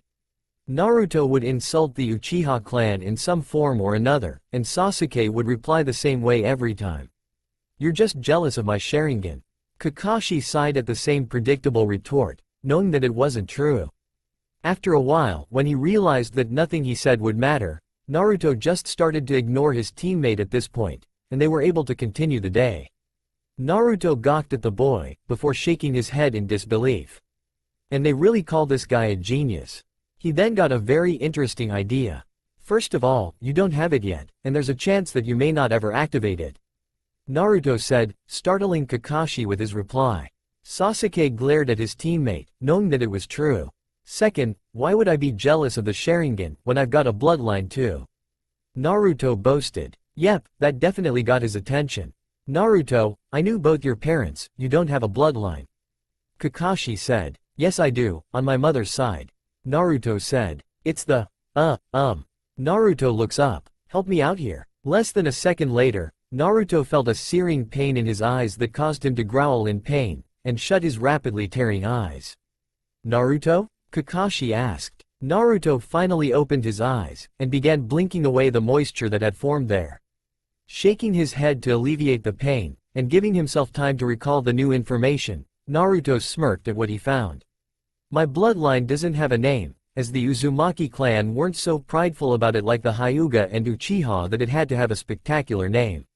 Sasuke just knew that was a slight at his family, and gave Naruto patented Uchiha Glare No. 34. It grants the user impeccable natural vision equal to, possibly greater than even the Byakugan and Sharingan.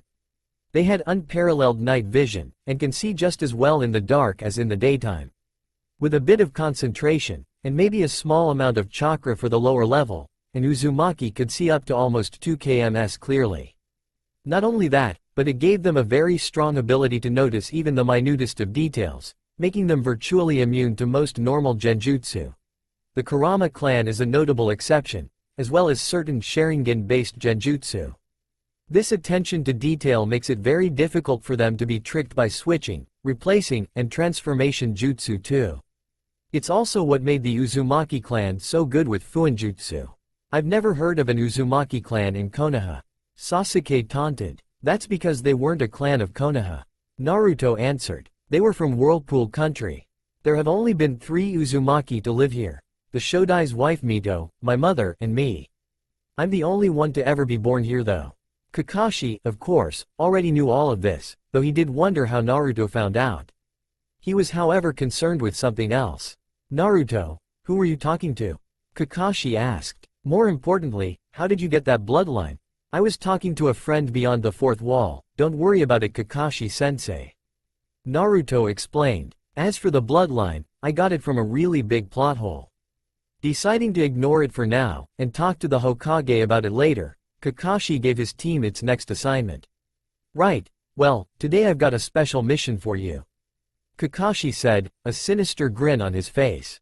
I've finally been able to reserve the captured Tora mission for you. All 3 genin paled. They'd heard horror stories from Team 8, who'd actually done the mission 3 times to date, and Naruto also remembered the numerous times he'd done the mission, both before and after his training with Jiraiya. The sad thing is, it never got easier, not even for Chunin or Junin level ninja. For Naruto, this also marked another thing he'd been both anticipating and dreading, the mission to Wave. This time, he was determined to save a certain pair, at the very least Haku. First things first, though, dealing with that evil demon cat Tora. Still, with all of the plans running through his head, he couldn't help the ominous feeling in the back of his mind. If only he could see NB's face at that moment, he'd know at the very least why he had that sudden bout of paranoia. Fine, I'll meet you in Gigi's office, I've got some things to set up first. Before shining away in purple flames, Naruto added. See ya, and then he was gone. Okay, now that was a nice exit. Kakashi muttered. I'll have to see if he'll teach me that. As Naruto made his way down the road to the Hokage Tower, he couldn't help the sinister grin on his face, and the almost evil gleam in his eye. Unfortunately, the citizens of Konoha also noticed these devious attributes, and the irrational fear, as well as the angry looks and glares, seemed to escalate. Feeling the sudden change in atmosphere, and realizing what had happened, Naruto paused. Sorry about that. He said, yes, I do have some very deviously evil plans in store, but none of them are for anyone in this village. No, these plans are for the fire daimyo's wife's cat. Tora no Yoko will rue the day she decided to torture the genin of Konoha. Insert evil chuckle. Naruto wouldn't know it, but his comment had actually made a few people stop and rethink their opinion of him. These people, some lifelong genin, or the parents and relatives of current and past genin, were beginning to think that maybe they'd been wrong about the boy. As Naruto entered the Hokage's office for mission assignment, he found himself suddenly pinned with a pair of glares, a single look of amusement, and 2 exasperated stares. Sorry it took so long. Naruto said. It took me a little longer than expected to come up with a suitable death trap for that evil little demon cat. Then it took me some time to make it non-lethal when I remembered that we aren't allowed to kill the daimyo's wife's cat. Naruto, what were you thinking? Sakura didn't notice the looks of awe, adoration, and hope that the 3 elder shinobi gave to Naruto, but Sasuke did. It was at this point that he began to wonder if the stories that he'd thought exaggerated were actually understated. Well, in any case, if that's all, then good luck with Tora. The unsaid, you'll need it, had all 3 genin on edge.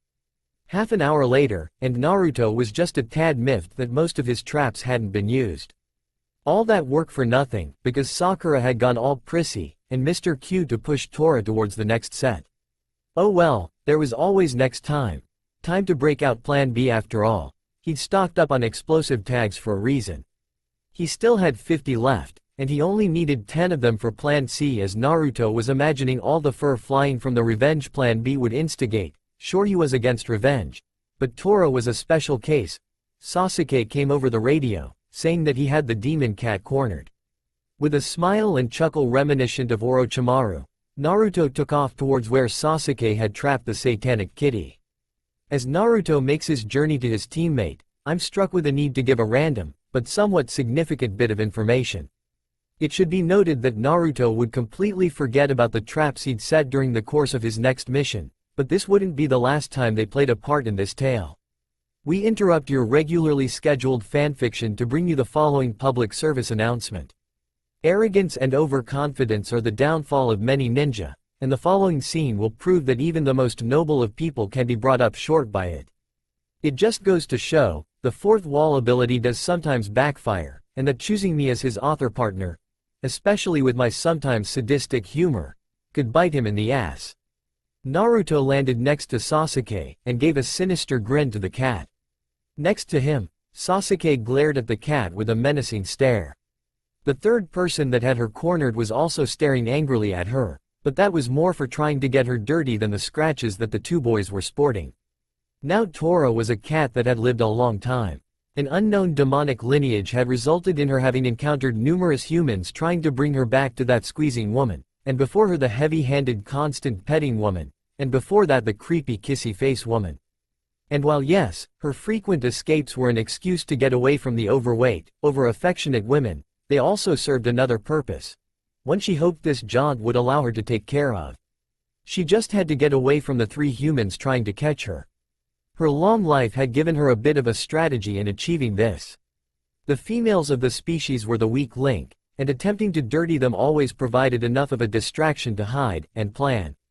The only time this didn't work is when the female of the group was just like the males of the group. She shuddered in remembrance of the brown-haired human with the pointy throwing things she'd encountered several times last year, the purple-haired girl she'd encountered nearly a decade before, and the redhead that had laughed in a most disturbing tone as she tried to blow her up, but luckily this one had proved to be the norm. Plan of action decided, Tora made her move. As Tora ran towards Sakura, the girl again screamed and dodged out of the way. As a result, Tora again escaped capture, and earned Sakura twin glares from her teammates.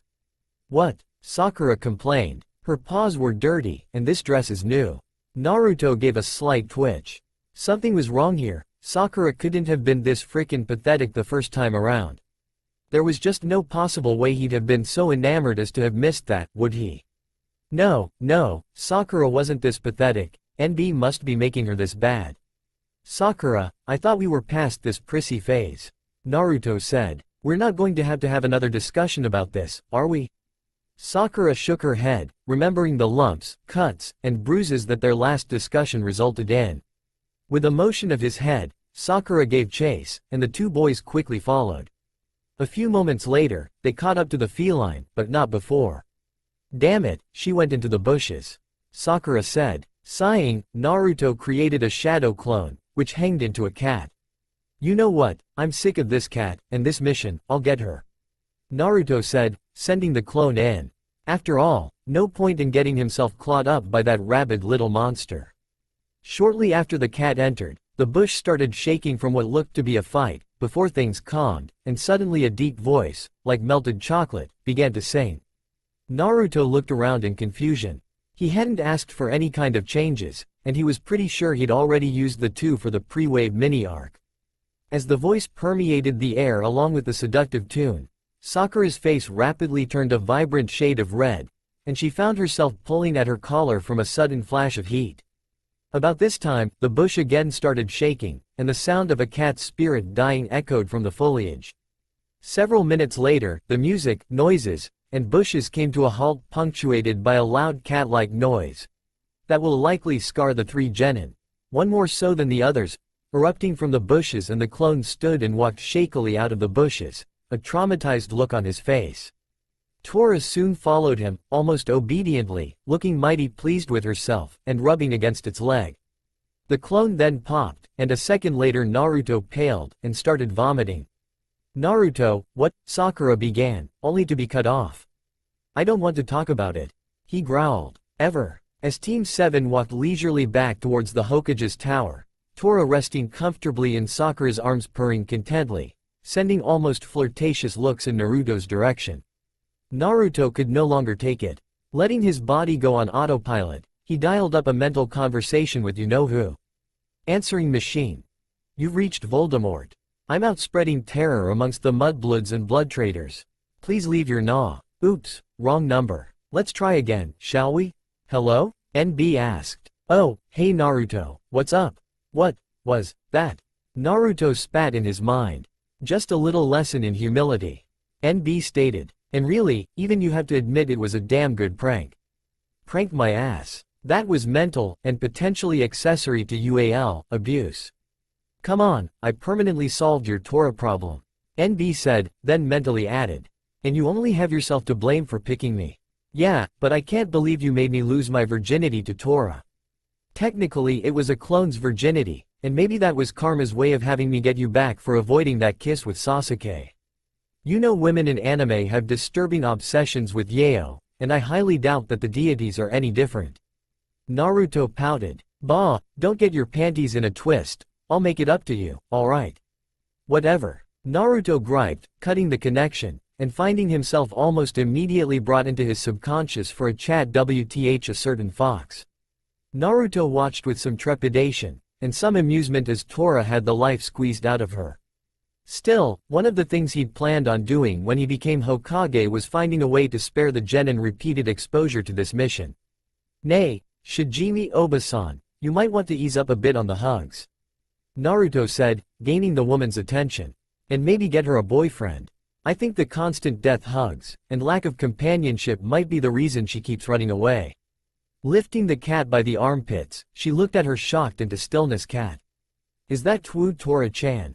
The cat made a pitiful sound, and found itself pulled into another hug, though thankfully less smothering. I'm so sorry Tora-chan.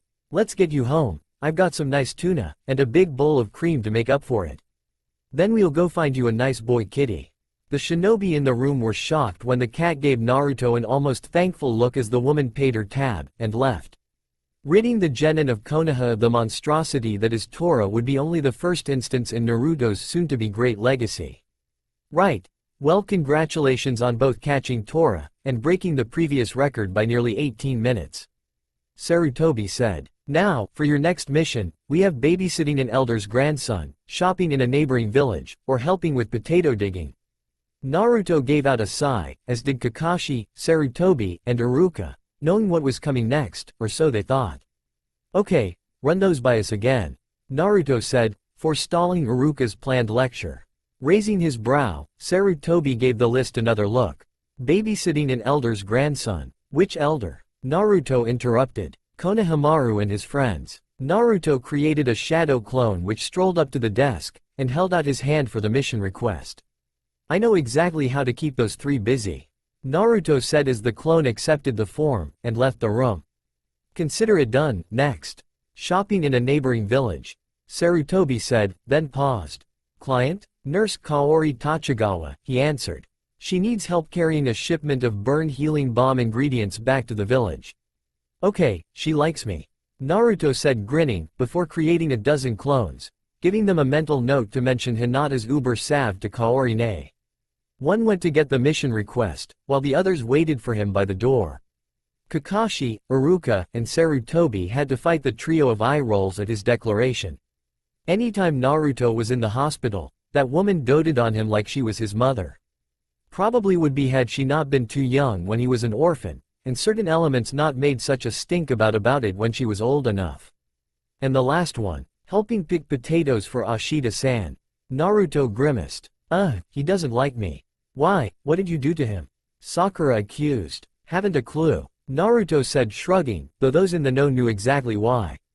First time I met him, he chucked a potato at me. Oh, Sakura said, wondering why someone would do that.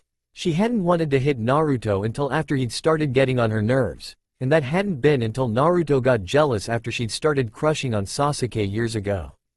Before that, he'd actually been okay, and she had to admit, an okie guy. Nay, Gigi, you got something we can trade that one for?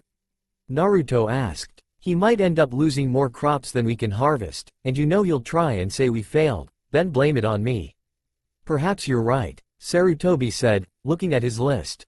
How about trash pickup at one of the training grounds? Naruto grinned, and created 20 clones.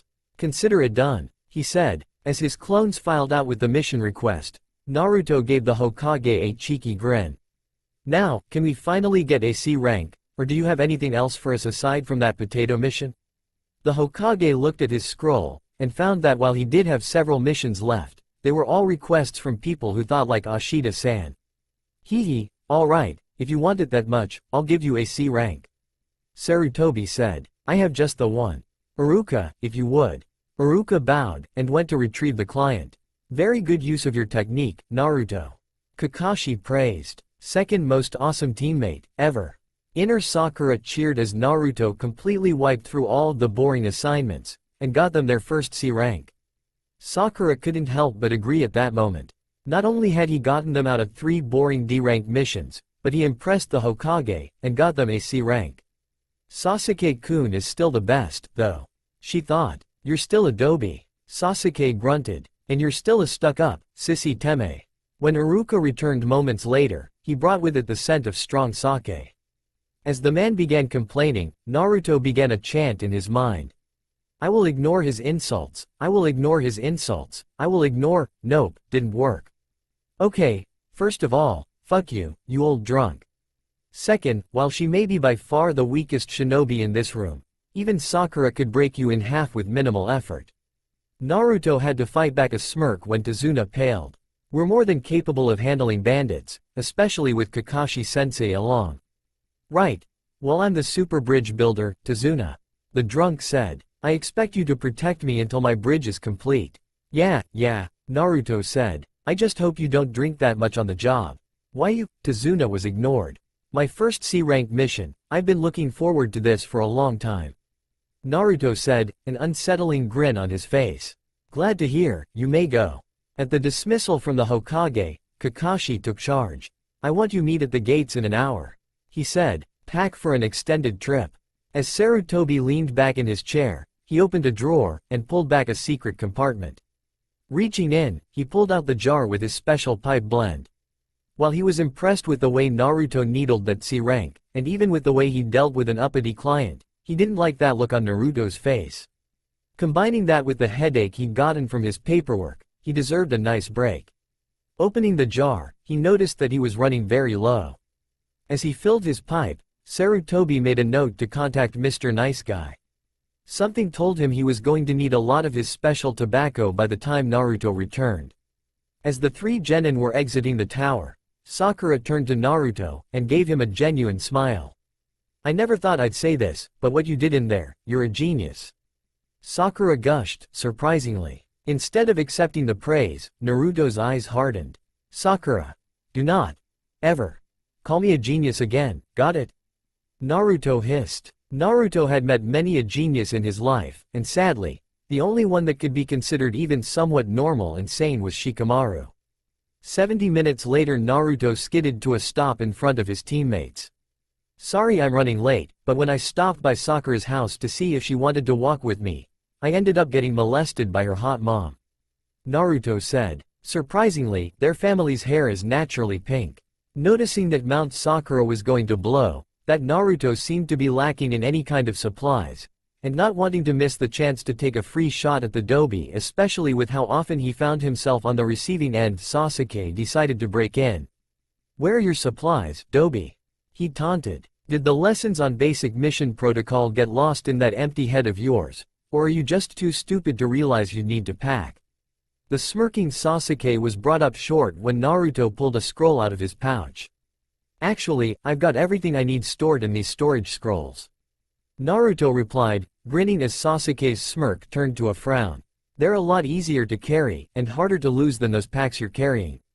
Naruto strolled easily along the path, only half listening to Kakashi's explanation on the shinobi nations, and how only the Great Five had leaders called Kage. Really, this kind of stuff should have been taught in the academy. Actually, it was taught in the academy, 3rd year. And she really had the highest test scores in the class? Wow, Sakura exclaimed. "Hokage-sama is the best." "Did you just second-guess the Hokage?" Kakashi asked. "And in front of a client, too?" Naruto added. "Geez, Sakura, you do realize that the Hokage has been nicknamed the god of shinobi in every country, is the only man to defeat both the Sandaime Tsuchikage and Salamander Hanzo in single combat, and trained 3 of the most famous shinobi in history, the legendary Sannin? Good job, Naruto." Kakashi gave his eye smile. "You're quite knowledgeable about Sandaime-sama. Hey, I'm gonna be Hokage someday, and I plan to surpass all of the others," he said. "I gotta know my Hokage history to do that. What can you tell me about the Yondaime, then, aside from the Kyuubi and that he was Yondaime?" Minato Namikaze, also known as the Yellow Flash, became known as such after the creation of the Hiraishin no Jutsu, which he used to great success in combination with his other created technique, the Rasengan. He's the youngest Hokage ever, but he's also the most famous, and often said to be the strongest. Sasuke said, smirking. In his mind, he was vowing to find a way to learn the 2 techniques, as they'd be very helpful in killing Itachi. "Good job, Sasuke. Anything to add, Naruto, Sakura?" Naruto turned to Sasuke and grinned, deciding to wait for Sakura to add her input. The information he had on the Yondaime wasn't from any textbook, and was stuff that only someone particularly close to him would know. He was the student of Jiraiya of the Sannin, and teacher of Rin Okama, Obito Uchiha, and Kakashi-sensei. Kakashi gave a wistful smile. Sakura smirked at Naruto, thinking that between her and Sasuke, Naruto didn't have anything left. "Let's see," Naruto started, rubbing his chin in thought. Minato Namikaze, born January 25, about 34 years ago, to Chunin Sora and Junin Yumi Namikaze. His father was killed early in the Second Ninja War, and he was fully orphaned near the end when his mother's unit was ambushed by rock ninja before the ceasefire notice reached the front lines. Having lost both of his parents to war, Jiraiya of the Sannin took a liking to the kid, and became his unofficial sponsor, but maintained his fledgling spy network. He was unable to formally adopt him. He soon became Jiraiya's genin when he graduated, after Jiraiya requested him specifically. After he became a Chunin, Jiraiya took him as his apprentice away from the village for a few years. They would return just in time for him to be promoted to Junin as a pair of rookie Chunin Rin and Obito lost their sensei and a teammate to combat. Kakashi was added to the team, and they were all placed under Minato as their squad leader. Later in life, briefly dated a chunin named Yami Uchiha. Their relationship was never allowed to take off, because she was a clan brat, he was an orphan of little prestige, and her clan was full of Sharingan-wielding douche bags. Naruto took great pleasure in Sasuke's reaction. She would later be killed in the skirmish that sparked the Third Ninja War. Anyway, Minato began seeing another kunoichi, a childhood friend, shortly after he and Yami were forced to split. Soon after, he began work on the jutsu that would change the tide of the war.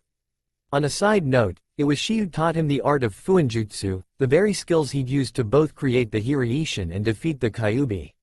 Soon after the war was over, they married, but the identity of the kunoichi has been classified. There were even rumors that he'd had a child with his wife, but they were never confirmed. They all stared at him in absolute shock. By the way, Sasuke, he's considered the most gifted Hokage, and third strongest.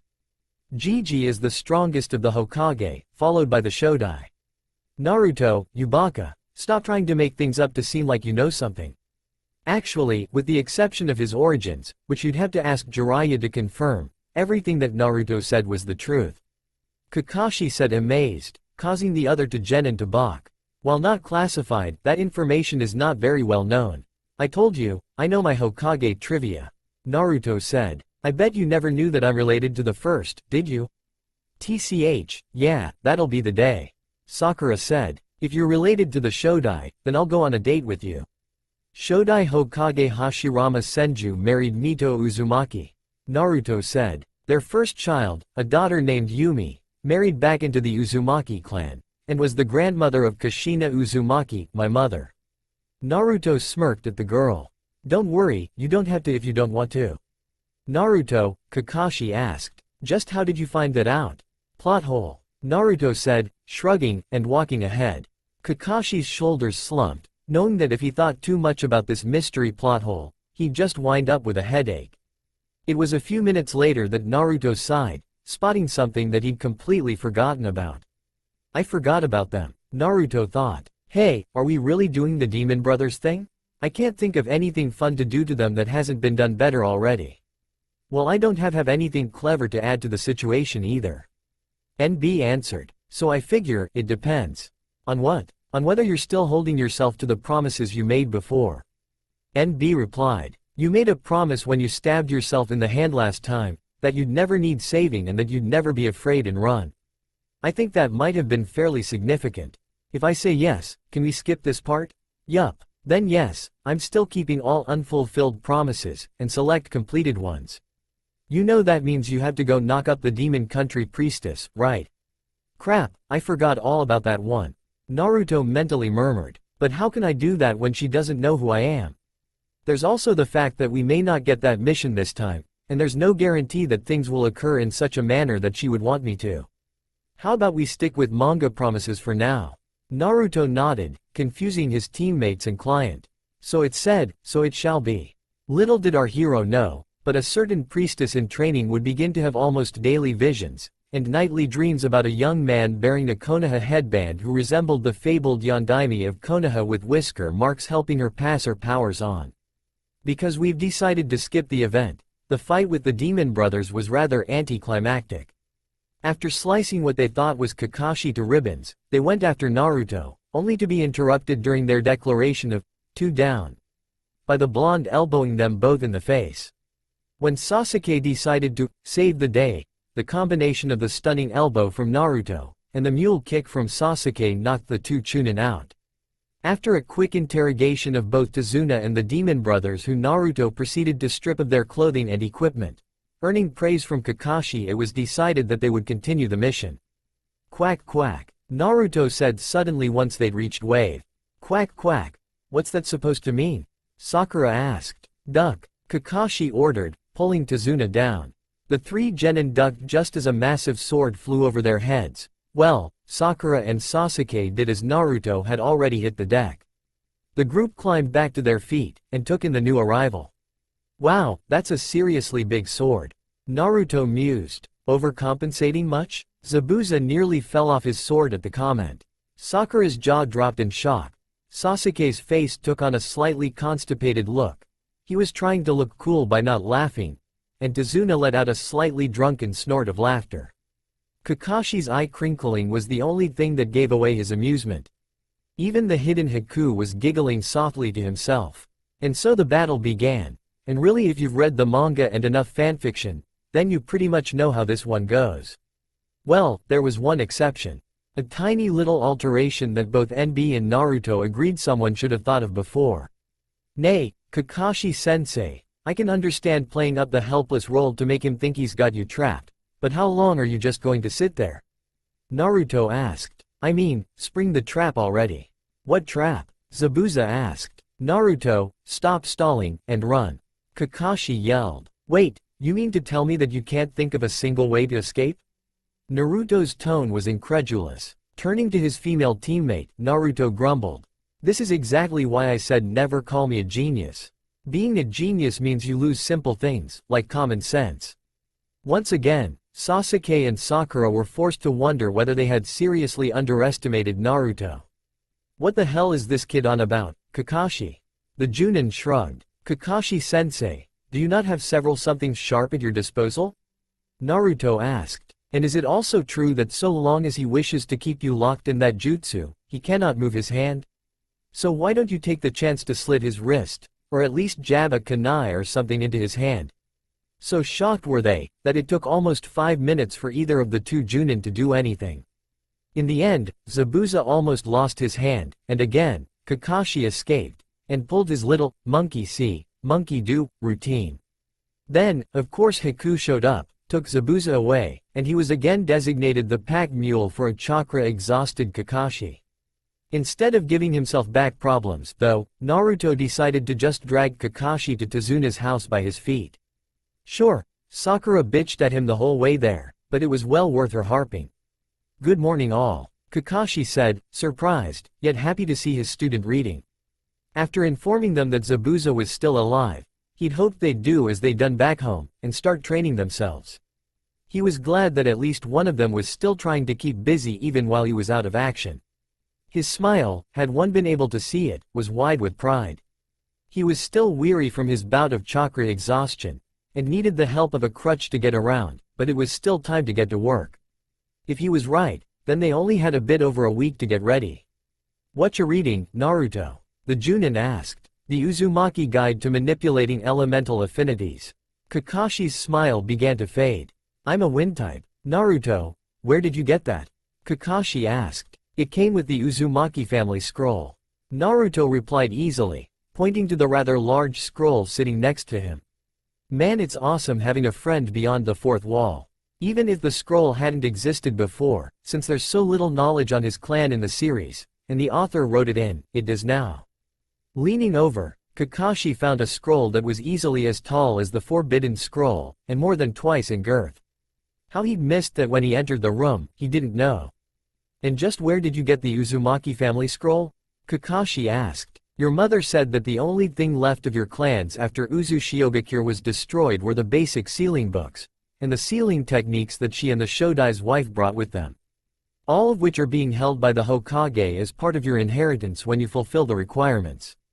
Sasuke and Sakura could only stare on in shock. The Dobi, Naruto was from a clan? Sasuke and Sakura thought. Before you ask, yeah, they did forget that conversation from last chapter. Am I the only one who doesn't come from a powerful clan? Sakura added seconds later. The answer to that question, Sakura, is no. But the irony of the whole thing is that her clan was almost totally wiped out by the Uchiha during an attempt to form an alliance. The reason, because they were a clan in the same region that had the potential to be as powerful as the Uchiha.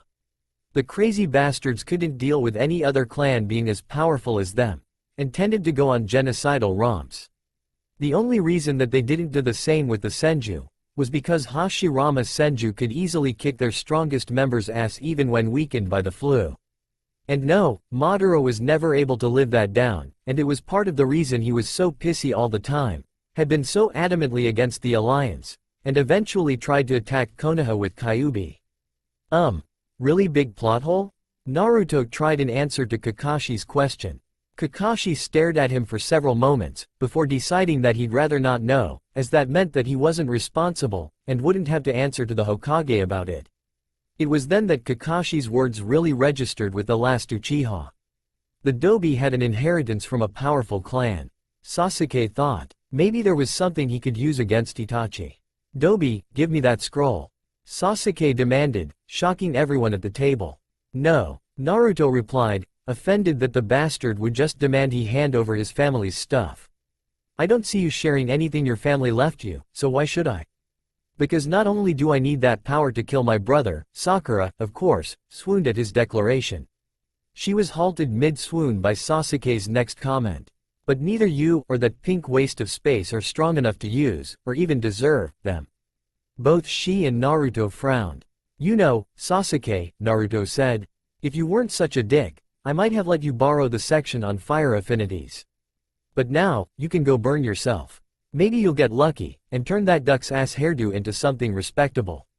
Sasuke gave him a fierce glare, and walked away, vowing to just borrow it when Naruto went to sleep.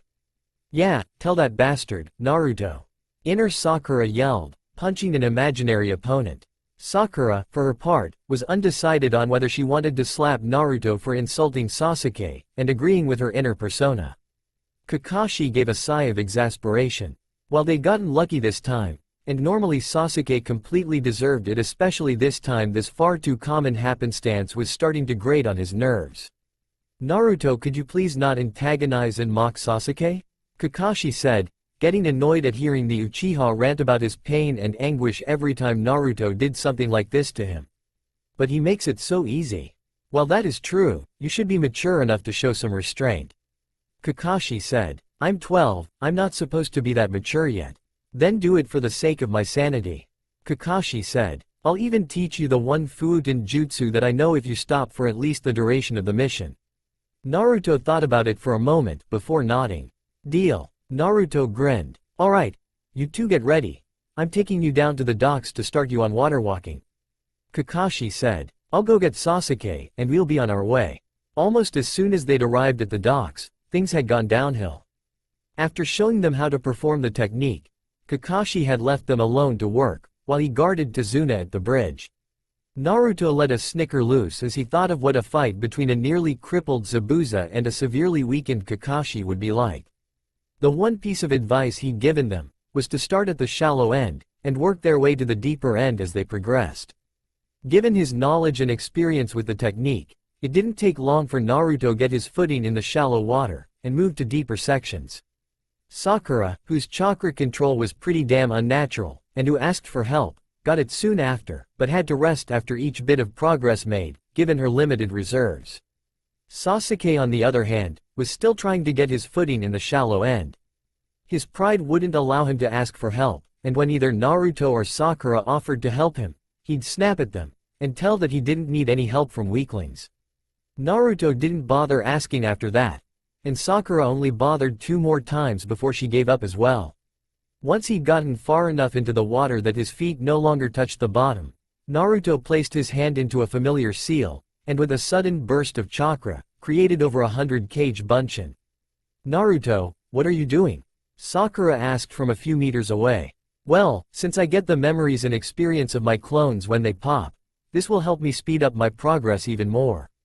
Naruto, that's cheating, Sakura yelled. And Sasuke being able to copy and learn something without having to do anything but watch it done with his Sharingan isn't? He asked. Look, I'm man enough to admit I have the worst chakra control on the team, and having cage-level chakra reserves doesn't help that fact. We both know I need all the help I can get. Sakura gave an annoyed sigh, she couldn't really deny his words after all. Several hours later, 2 genin entered the home of their Wave Country hosts. Both had looks of happiness at the progress they'd made, and couldn't wait to get back out the next day. Unless Kakashi-sensei decided to have them on guard duty. Naruto was now back up to where he'd been before his training trip with Arrow Sennin, and was hoping to start sparring with his clones the next day. Sakura had finally gotten to a point where her feet no longer touched the bottom. She'd profusely thanked Naruto for the soldier pill, for she'd have never made it as far as she had on her own flimsy reserves. As for the 3rd genin, well, he didn't do so well. Seeing his teammates progressing so quickly on something that he was struggling with had stung his pride. He'd only made it to the knee-deep waters, and had walked off to sulk around midday. Sasuke wasn't worried. He was still better than the Dobi and the fangirl, and once he had his Sharingan activated, he'd be able to see exactly how to do it. When he finally returned from his training, he gave Naruto a glare of epic proportions. Well, it was epic in his mind. Rating only about 14,562,317th all time. Before immediately heading up to the room he shared with Naruto. He didn't have the scroll with him, so now was his chance to sweet a hem. Borrow something useful from the Dobi. Kakashi returned several minutes later with Tazuna, just as Tsunami began bustling around the kitchen. This is not to be confused with the bustling of a certain redhead matriarch from another unnamed series with an extremely disappointing climax and ending. No, unlike that other woman, Tsunami used a technique that women like her employed to great effect, and that most often they didn't realize they were using. What I like to call the MILF bustle, and boy did it work for her. So, how did things go with your training? Kakashi asked, already having an idea of what occurred. I'm up to a point where I can start training on top of the water. Naruto said, surprising Kakashi. My large reserves and Kage Bunshin help a lot, so it shouldn't take long before I can do it without thinking about it. What about you, Sakura? Well, I got pretty far with it, Sakura answered. I'm up to a point where my feet no longer touch the ground, but I still have to concentrate. Kakashi's brow raised. I gave her a soldier pill. Naruto interrupted. Naruto, Kakashi started. Don't worry, I gave it to her in pieces. Naruto said. Her reserves aren't currently large enough to withstand the boost a whole pill can give you at once. She'll probably have to rest tomorrow, but no harm done. Well, you're a little farther along than I thought you'd be, but that's a good thing. Kakashi said, rubbing his chin. What about Sasuke? He's gonna be a while. Naruto said, sighing. A combination of not improving as fast as he felt he should be, and the fact that we were progressing faster than the elite Uchiha, hurt his ego, and he wouldn't accept any help. He got up to his knees in the couple hours that he was working on it, which is pretty good all things considered, but it's like he doesn't understand that he's not going to be the best at everything, or something. I mean, with Sakura's lower reserves, and insane control, she's not going to have much trouble with any of the chakra control exercises. Oh, and why do you say that? Kakashi asked. Well, considering that until she really starts hitting puberty most of her chakra reserve increases will come by way of chakra control exercises. Any growth she has will already be properly controlled. Unless I'm mistaken, her level of control far exceeds her reserves, and she'd probably have no trouble maintaining Sasuke's reserves as is. And with you, the stupidly high-level chakra reserves you have means that you'll be able to keep practicing long after your teammates have tired, and with you gaining the experience of your Kage Bunshin, your progress is accelerated as well. By the way, how many did you have working on this? A little over 100, but I didn't start using them until after my feet stopped touching the ground. Naruto saw the question in Kakashi's eye, and beat him to it. And before you ask, I've been doing a lot of research on chakra control exercises for obvious reasons. I've read up on the theory of water walking, and my family scroll had some tips as well. Well, I'm proud of your progress, Kakashi said. As he prepared to inform his students about the schedule for the next day, they heard a loud voice proclaim. You shall not pass. The loud yell drew the attention and attendance of every shinobi in the house to the sound in an almost instant. Well, Sakura took a little longer, but only because she didn't have the luxury of a certain jutsu. With Shunshin on their side, Kakashi and Naruto arrived in time to see a huge wraith, one that looked incredibly enough like Demon Aura Kushina, as his sensei liked to call her uber pissed mode, placing its hands into the Tora seal, and jamming them up Sasuke's ass. A loud girlish scream echoed in the room as Sasuke was lifted off the ground, and dangled in the air like a coat on a coat track. Seconds later, the wraith flashed, Sasuke's eyes went completely blank, and the wraith disappeared, dropping the boy unceremoniously to the ground. Naruto, I thought that we agreed you wouldn't antagonize Sasuke anymore for the rest of the mission?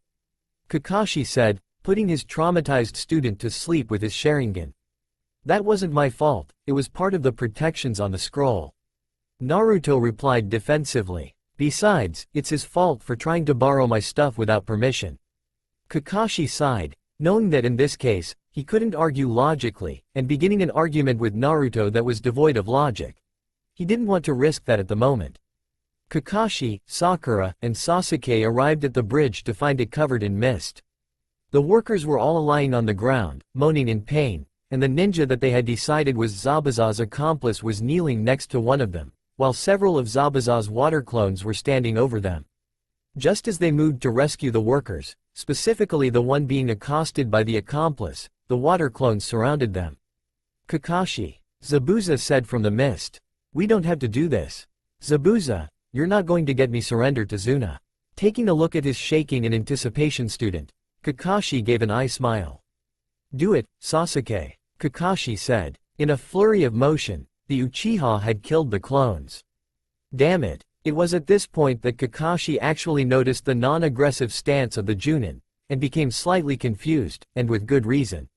Sasuke, you take the accomplice. His statement was cut off as Sasuke, who had wrongly anticipated his sensei's command, charged at the distracted nin. When Zabuza pulled his sword, and ran to intercept his student, Kakashi knew that fighting was the only choice now. He didn't know why Zabuza had been unwilling to engage them at first, but now that he was, there wouldn't be any holding back. As it turns out, Zabuza and Haku hadn't come to fight, and weren't even responsible for the condition the workers were found in. You see, the very attractive wife of one of the workers had taken it upon herself to make lunch for the others. The only problem was, she wasn't a very good cook. She fell into the cliché of too hot to be domestically proficient. Normally, this wouldn't have been a problem, as it was still mostly edible. This time however, her just passing acceptable culinary talents were compounded by the fact that the meat she used was bad, and they all ended up with food poisoning. A rather fast-acting, created out of plot necessity, food poisoning. Upon arrival, Haku and Zabuza had found many of the workers laying on the ground, clutching their stomachs, and groaning in pain. Haku, kind-hearted being that she was, decided to help them. Zabuza had learned something new that day. When he'd questioned her as to why she wanted him to use the Kirigakure no Jutsu, and make it just a tad thicker than normal, she'd explained one of the little-known uses for the jutsu. The mist actually helped ease the aches and feelings of nausea that were associated with food poisoning, pregnancy and menstruation as well, and could also slow the effects of poisons as the chakra-enhanced vapors would attract the poison once it entered the bloodstream along with the inhaled oxygen, and stall the attack on the system proper. She'd also had him make several water clones to keep an eye on the others, in case their conditions took a bad turn. It was as Haku had started working on the second worker, that Zabuza felt several chakra signatures arrive. Deciding to stave off an unnecessary confrontation, and to keep the Konoha nin from disturbing Haku, who absolutely hated to be bothered while she was healing, Zabuza ordered his clones to surround them. Kakashi, Zabuza started. We don't have to do this, he found himself interrupted. Zabuza, you're not going to get me to surrender to Zuna. Kakashi said, causing Zabuza to gain a confused look. Huh, surrender? Zabuza thought. What's he talking about? I'm not about to fight them, especially not after that blonde brat did. Whatever it was to Haku. And why the hell was that brat shaking? Was he having some kind of involuntary spasm? Do it, Sasuke, Kakashi said. Zabuza watched in frustration as the Uchiha killed his clones, though he was admittedly impressed. Still, that meant more work for him as he had to keep an eye on the workers alone, and hold up the mist. Damn it, Zabuza muttered. The last thing he wanted at the moment was a fight. Sasuke, you take the accomplice. Zabuza's eyes widened in horror as the boy charged the distracted Kunoichi tending to the workers. As Zabuza ran to intercept the boy about to make a grave mistake, there was only one thing going through his mind. Shit, I hope that little blonde kid doesn't show up. He's going to. Well, I'm not sure, but I doubt I'll like it. For one to realize his reaction, one only had to go back to a couple days ago. 2 days ago, Team 7 was seated at the table with Tazuna's family eating another wonderfully prepared meal. As he ate, Naruto noticed that he was getting on and off glares from his left, and a steady glare from the right. Sasuke was dividing his glare between himself and Sakura, much to the girl's horror, while Inari was focused on their entire team who happened to all be seated together at one end. As Kakashi was going over his plans for their guard duty and training for the next day, he was interrupted. Why do you bother trying? Inari yelled, tears in his eyes. You'll never be strong enough to beat Gato. No matter what you say, you'll just be killed like everyone else. Yeah, unlike you, I'm not about to be owned by some bastard like Gato. Naruto snarked, amused that the Gaki had cracked much sooner. If he remembered correctly, Inari hadn't gone on this rant until after he'd met Haku.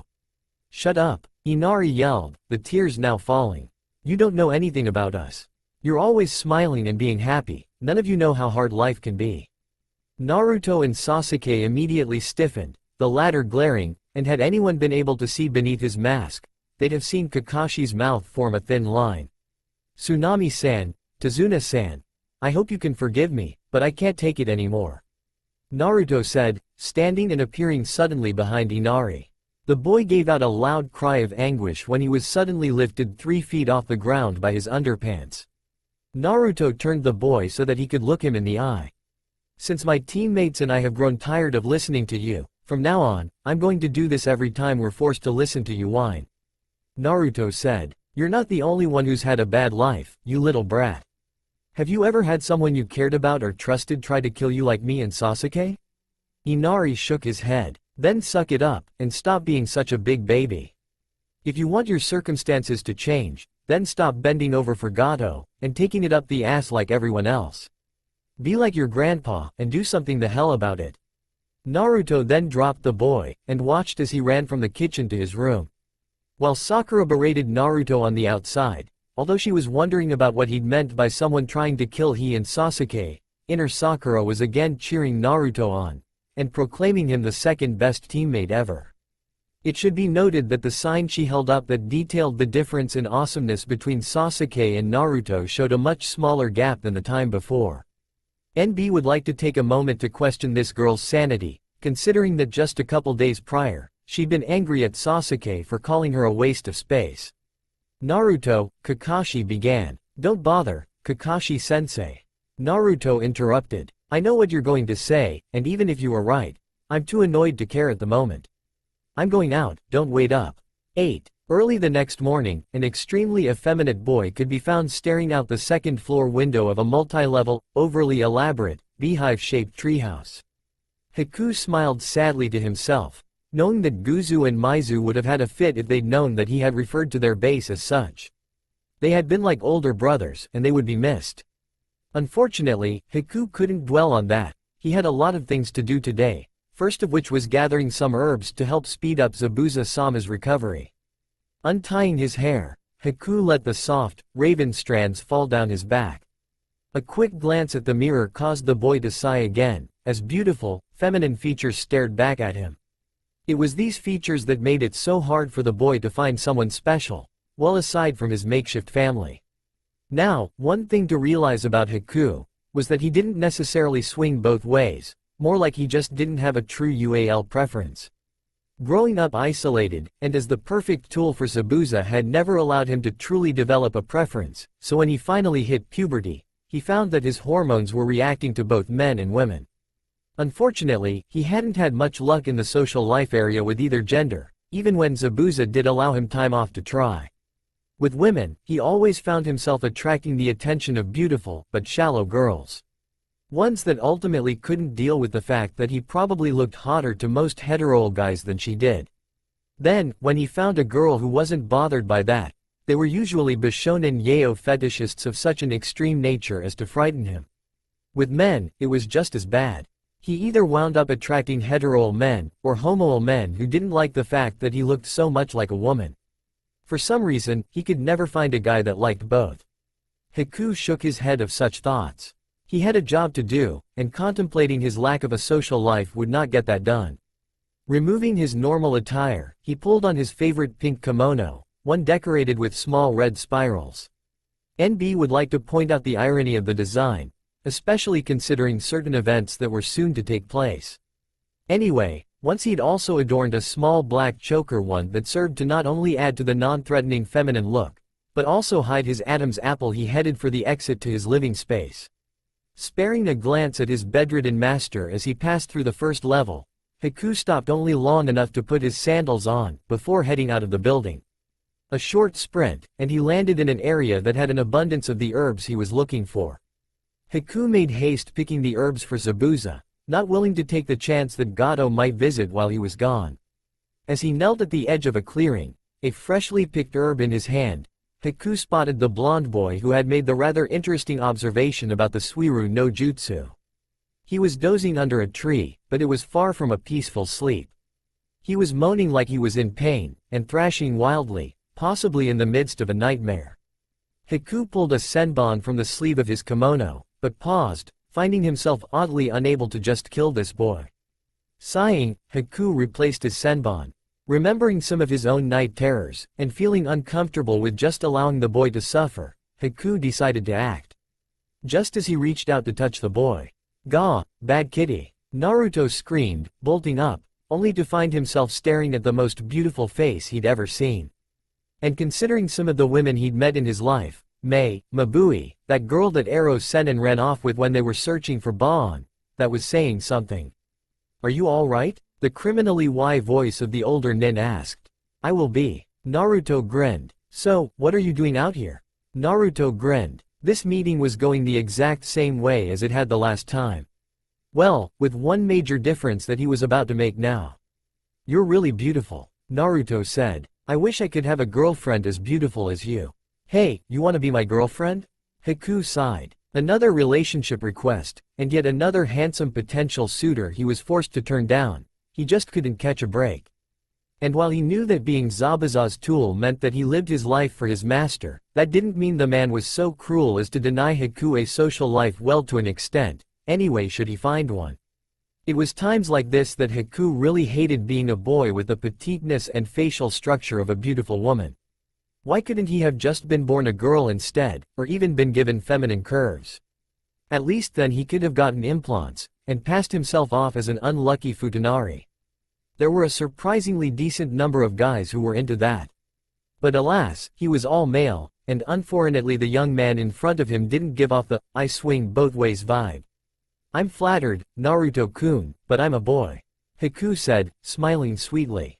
Naruto remembered all of the fics he'd read where Haku was really a girl pretending to be a boy, and ended up his lover, pseudo-sister, or tool, toy, oddly enough at her own insistence in most cases.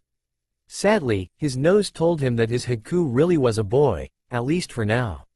No point in letting such beauty go to waste. Naruto remembered the conversation he'd had with Kyuubi a few days ago when he'd told him what he was going to do. Flashback. "You're really going to use one of your changes to make that boy a girl?" Kyuubi asked in his head. "Yup," Naruto thought back. "Why should I have to settle for Sakura, when I can have a super hottie like Haku?" The Kyuubi thought about that for a second, and had to admit that the brat had a point. "Okay, I'll give you that, but don't you dare leave out that Hyuga girl." The fox spat. "You've seen how much she develops when you're gone with the pervert. She's already in love with you, brat. You better claim that ass and bosom, or I'll personally make things very difficult for you." "Hello, have you been paying attention? I already plan to marry Hinata someday if she'll have me," Naruto said. "But I'm gonna wait until after my training with Jiraiya. She's way too adorable right now, and I'd feel like a dirty old man taking advantage of an innocent little girl. You're only 4 years her senior as it is, brat." The fox grunted. "Even mentally. That's true, but even if I were the same age as her mentally, I'd still feel that way." The Kyuubi gave an infamous Uchiha grunt. After all, the fox completely understood what the brat meant. The brat better not wait too long though. That was how he'd lost that cute Uzumaki girl to dorky Makwudi. 1. Flashback end. "Nah, you're a girl," Naruto argued, just as he'd planned. "A really pretty girl." Haku gave him an odd look, before sending pity his way. "I'm sorry, but I am a boy," Haku reiterated, causing Naruto to frown. "It's alright, others have made that mistake as well." Naruto gave the boy, "Yeah right," a glare. "You are a girl," Naruto said, forcefully. Haku, who was starting to get annoyed, was about to argue further, when Naruto raised his eyebrow, and cleared his throat expectantly.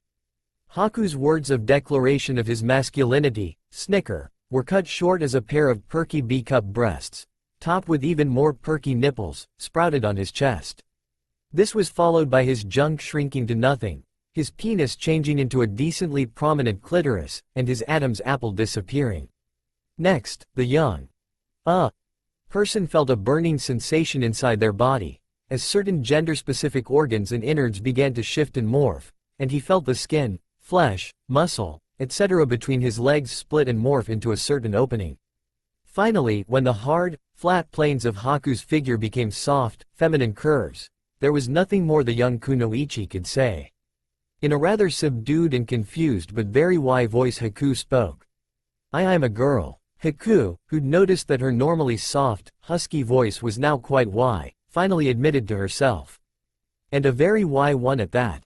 Naruto replied, making her blush. Now, take me to your boss, I need to tell him something. Still shocked and confused as to how she'd gone from a boy to a girl, Haku just went along with the order. The short trip was made in silence, and when the pair arrived at the small hideout, Haku entered first. As soon as the door opened, Zabuza spoke up. Haku, good you're back. He said, we need to start getting ready for, huh? Zabuza paused as he looked up. The mist nuke nin blinked, then again, then a third time, before settling for a look of confusion. I'm a girl, Haku said, still somewhat shocked and confused herself. Though if she were really honest with herself, this would make things much easier for her love life. I see, Zabuza answered. He was about to ask how it happened, but then decided he really didn't want to know. Though it was extremely creepy, having a hot female tool was a lot easier to deal with than having the undisputed idol, too, of Bishonen tools. Of course, that also meant that he'd have to deal with monthly cycles, screwed up hormones, emotional inconsistencies, and threatening dates, if she ever managed to get one. A wide grin actually spread over his face at that last thought. Maybe he would finally get the chance to threaten a date with Haku like this. Ringo, 3, had always bragged about how fun it could be. Anyway, we need to do some recon. Once I'm healed, we will finish this mission. Just then a voice interrupted. Yeah, I wanted to talk to you about that. Naruto entered the large treehouse, for that was what it was, and gave Zabuza a foxy grin. Despite her confusion, Haku couldn't help but gain a light blush at the handsome look. Naruto suddenly found the point of a sword at his throat. You've got some balls coming here, kid. The Junin said. I just want to talk. Naruto said. Zabuza suddenly felt compelled to hear him out, while Naruto heard a voice in his ear that sounded like a freebie. You've got 30 seconds, he said. Gato is a creepy little bastard, and we both know he's going to end up double-crossing you. Naruto said quickly. How do you know this? Now Zabuza was never one to just take information at face value, but given that the kid had pointed out a major flaw in the water prison, it would be wise to at least hear him out. Call it a hunch, Naruto replied. Besides, did Gato ever give you the impression that you could trust him to keep his word? He has a point, Zabuza-sama. The super Y voice of Haku intoned. Zabuza was forced to remind himself that he saw Haku as just his all-T. Oh, who was he kidding? His oops. That was daughter now when he heard her voice use that particular honorific. 10 kinds of wrong, that. Okay, give me a good reason why I shouldn't kill you, kid. Zabuza said. Before I go and kill the midget. Because I'm pretty sure you're not gay, Naruto started. After all, he had seen a few fics where Zabuza and Haku were both male, and had a much deeper relationship than he'd ever considered possible. One that would have had Sakura with a mask like Kakashi's made of blood. Zabuza, who was about to cut down the boy regardless of what he said, paused. What could him killing the brat have to do with his duality? He continued readying his sword to attack, but decided to at least hear the brat out, and discovered that it was a very good idea. So that means that you're likely into the Icha Icha Paradise series. My godfather happens to be the author of said series, so I'm pretty sure if I express an interest, I could get you signed, free copies for life. Naruto noticed the man's hand stall. Come on, the power of Icha compels you. Zabuza had to admit, it was a very convincing argument. Free Icha Icha for life. I'll think about it, brat. He growled. Now get out of my sight before I change my mind. Nodding, Naruto threw out one last comment. Nay, Haku-chan, that offer of being my girlfriend is still open if you want it. He said, I promise to treat you good. Naruto then disappeared in a swirl of bubbles, gaining a look of confusion from the former mist ninja. Zabuza-sama, I think we should take his offer. Haku said after Naruto left. Oh? He asked, noticing the very intense red covering the normally pale features of his apprentice. Yes, not only would it give us the chance to find out what happens to Miko in Volume 2 of Icha Icha Violence, but that boy somehow turned me into a girl. He did this without touching me, or using any kind of jutsu. We do not know what all he is capable of doing to an enemy, and I do not wish to find out. Not to mention that his offer is appealing, and I'd like to try out my new body with him. He was rather handsome, and we got along well during the time we had alone. Zabuza thought about both points his daughter. It was daughter now the points his daughter had made. Never having to wait so long to find out what happened next in his beloved Icha was a plus, not to mention that Konoha was always the first to get the new books, he now knew why. There was also the fact that last he'd checked, Haku had been a boy. A very beautiful Bishonen boy, but still a boy. That the brat had turned him into a her was worrying, and he really didn't want to know what else that brat was capable of doing if he could so drastically change a person's physiology without touching them. Not to mention that extra little subtle threat the brat had cunningly added. It was well known that Jiraiya of the Sannin was the author of Icha, and if what the brat said was true, that meant he was Jiraiya's godson, and that meant that should he bring harm to the boy, he'd have to deal with Jiraiya looking into his bounty. Whether the boy was bluffing or not, Zabuza was smart enough to realize that when comparing himself and even Haku to one of the Sannin, it was best to err on the side of caution. "Naruto, where have you been?" Kakashi asked as soon as he entered the house. "Talking to this hot girl and her dad," Naruto said. "If I play my cards right, I might be able to get me a buddy here in Wave." Unsurprisingly, Kakashi was the only one who approved of Naruto's time spent. Fortunately, he was also the only one who truly understood what Naruto was hinting at. "Leave it to you to try and make friends in a hostile environment." Sasuke sneered. "You'd better be glad that I promised Kakashi-sensei that I wouldn't antagonize you for the rest of the mission." Naruto grumbled. "Anyway, where's the crybaby? I've got something to show him." "What do you want?" a voice sounded from behind. "I've got a present for you," Naruto said, gesturing for the boy to follow him. Half an hour later, Inari came back in, not quite happy, but less solemn than he'd been.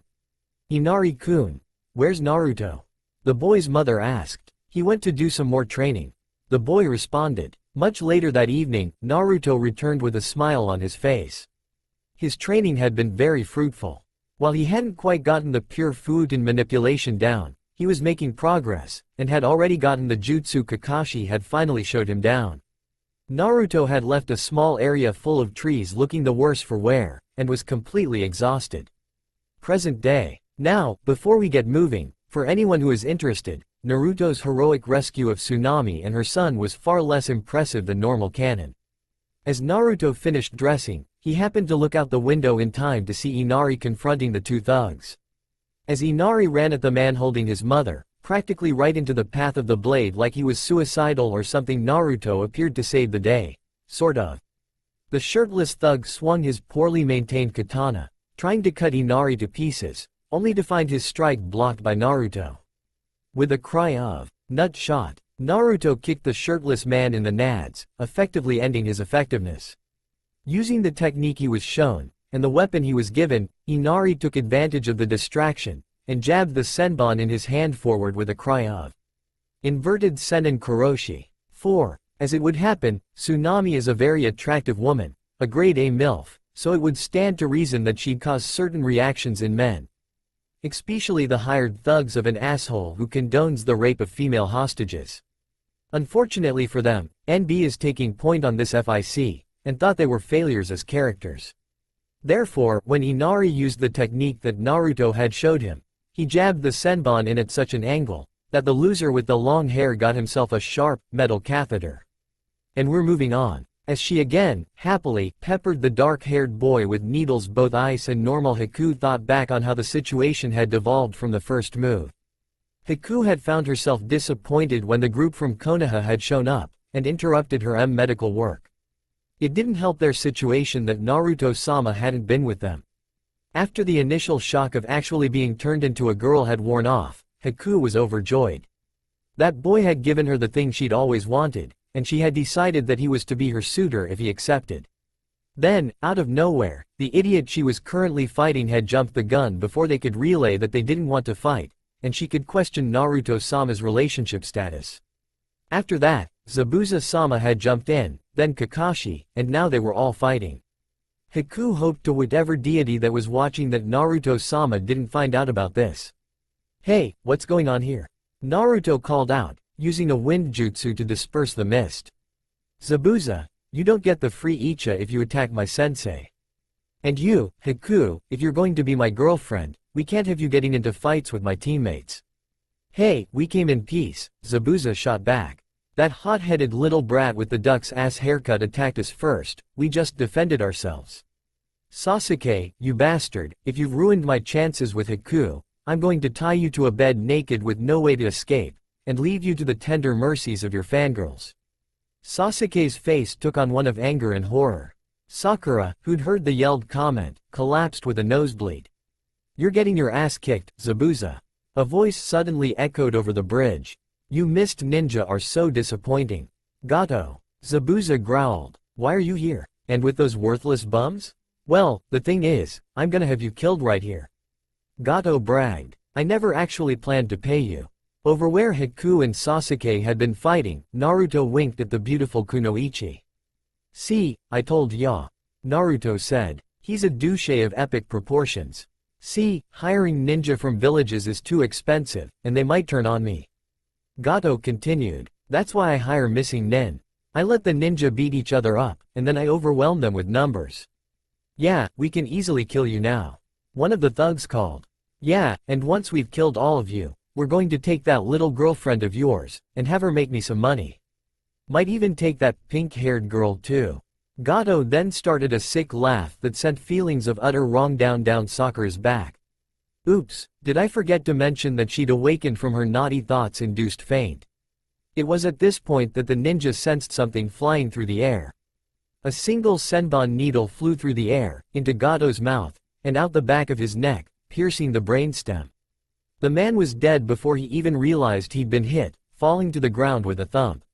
Well, glad that's over. Naruto said. Good shot, Haku-chan. She smiled beautifully, and Naruto felt his heart racing. Hey, what are you guys celebrating for? One of the thugs yelled. Yeah, you guys killed our meal ticket. So now we're gonna go pillage this town instead. One of the other thugs yelled. The chorus of agreements made Naruto frown. Kakashi, I'd suggest that you cover their eyes unless you want your precious genin to see this. Zabuza, who was still a little pissed at the betrayal, and the audacity that these untrained thugs thought they could handle a Junin, one who was fairly good on chakra, and had minimal injury, was ready to feed these bastards to his sword. That they had threatened his daughter was another strike against them. Fuck you, bandage face. Naruto grunted. Just sit back and let me handle this. Naruto. Kakashi started, but was promptly interrupted. I'm the only non-useless one here who hasn't had a chance to fight, so let me take care of this. Besides, I gotta do something to impress Haku if I want her to be my girlfriend, right? Luckily Sakura, who was currently preoccupied with gushing over the waking Sasuke, didn't hear the comment, or she'd have harped about it for who knows how long. That's a lot of mercs for a kid. Zabuza said, pointedly ignoring the girlfriend comment for the moment. Taju Kage Bunshin no Jutsu. Naruto called ignoring Zabuza's comment, and suddenly there was one of him for every one of Gato's thugs. Or not. The villagers arrived as the swarm of orange descended upon the hired thugs. It was a good thing that Zabuza was watching Naruto in stunned disbelief, or he'd have noticed Haku's face turning a very bright red. A little less than a week after the battle, the members of Team 7 sat around the dinner table with Tazuna, his family, and a pair of new guests. One of said guests had just ground all conversation to a halt with a single, simple answer to a question. They were all waiting for dinner to be brought to the table, all famished from a hard day's work on the bridge. Well, all but one, and that was only because he still hadn't mastered the water walking exercise. He still stubbornly refused any help offered, and his attitude was further compounded by the fact that a few meters away, a couple dozen clones were all sitting on top of the water, their arms covered in leaves. This on top of the 100 or so that Naruto had helping build the bridge, a skill he'd learned in a single day with the help of another 100 or so shadow clones. Anyway, back on topic, the dinner, the conversation, and the screeching halt. What had the kind-hearted young woman said, that had resulted in 2 Junin with amused, raised eyebrows or eyebrow areas, in one case 3 civilians with shocked looks decorating their faces, 1 patented Uchiha glare number 31, 1 Genin Kunoichi's chin getting snuggly with a table, and one blonde with a slightly red face. Well, before that, let's go back just a tad bit further to find out what led to the question that received the answer. Nay, Haku-chan, Naruto started, getting her attention.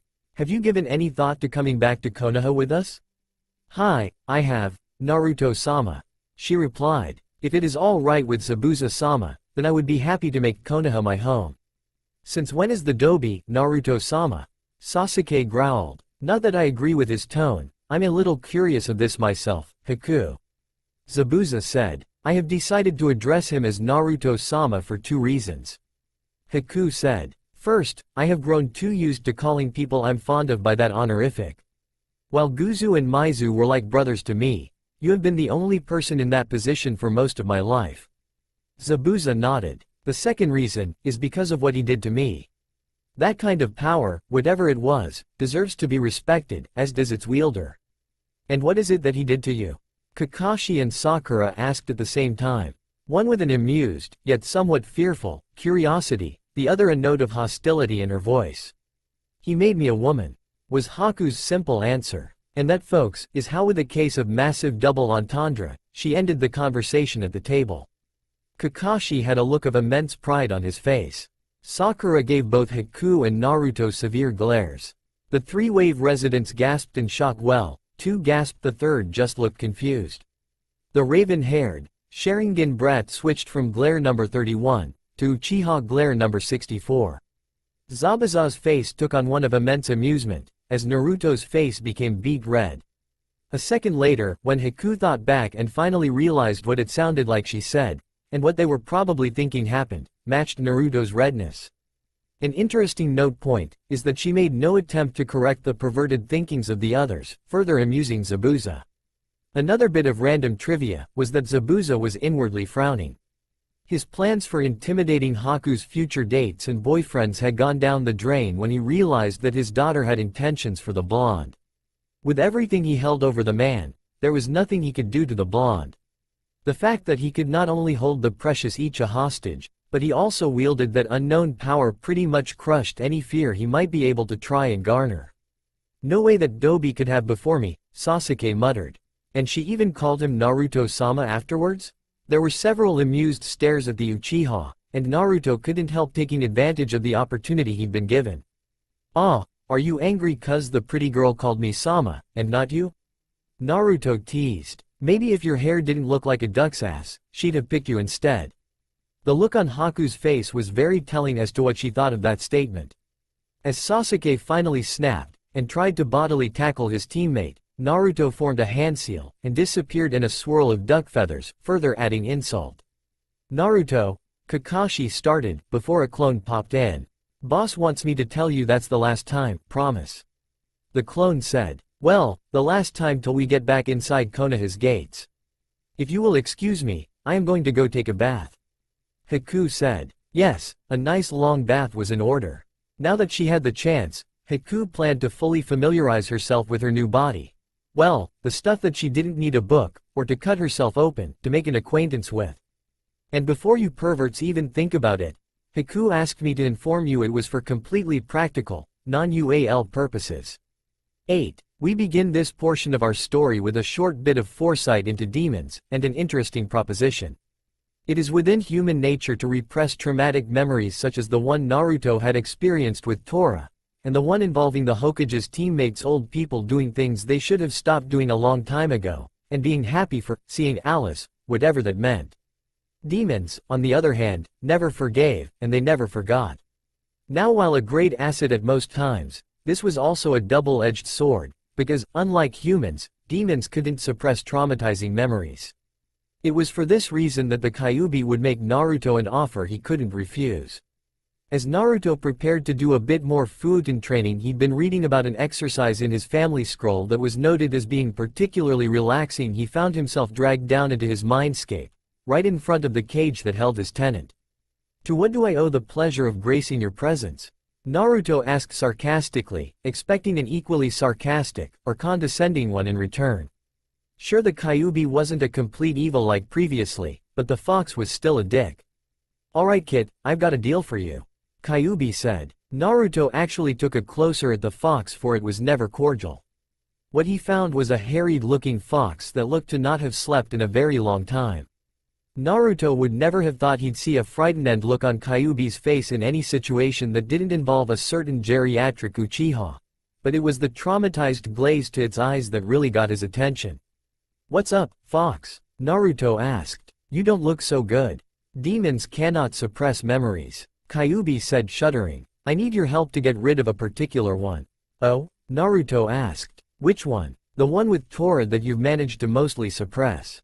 Now Naruto could have been a bastard and taunted him, but the only person he'd ever wished that memory on was Madara, and that was only after the whole turning Sasuke into a raving psycho thing. "I'm willing to give you my chakra. All of it, if you suppress that memory for me." "And just how am I supposed to do that?" "Alcohol," it said. "If you consume enough alcohol that I forget about what happened with that cat, I'll let you have my chakra, and you won't even have to fight me like that version of you in that comic did. While I can hold my liquor with the best of them, once I'm actually drunk, I can't function very well."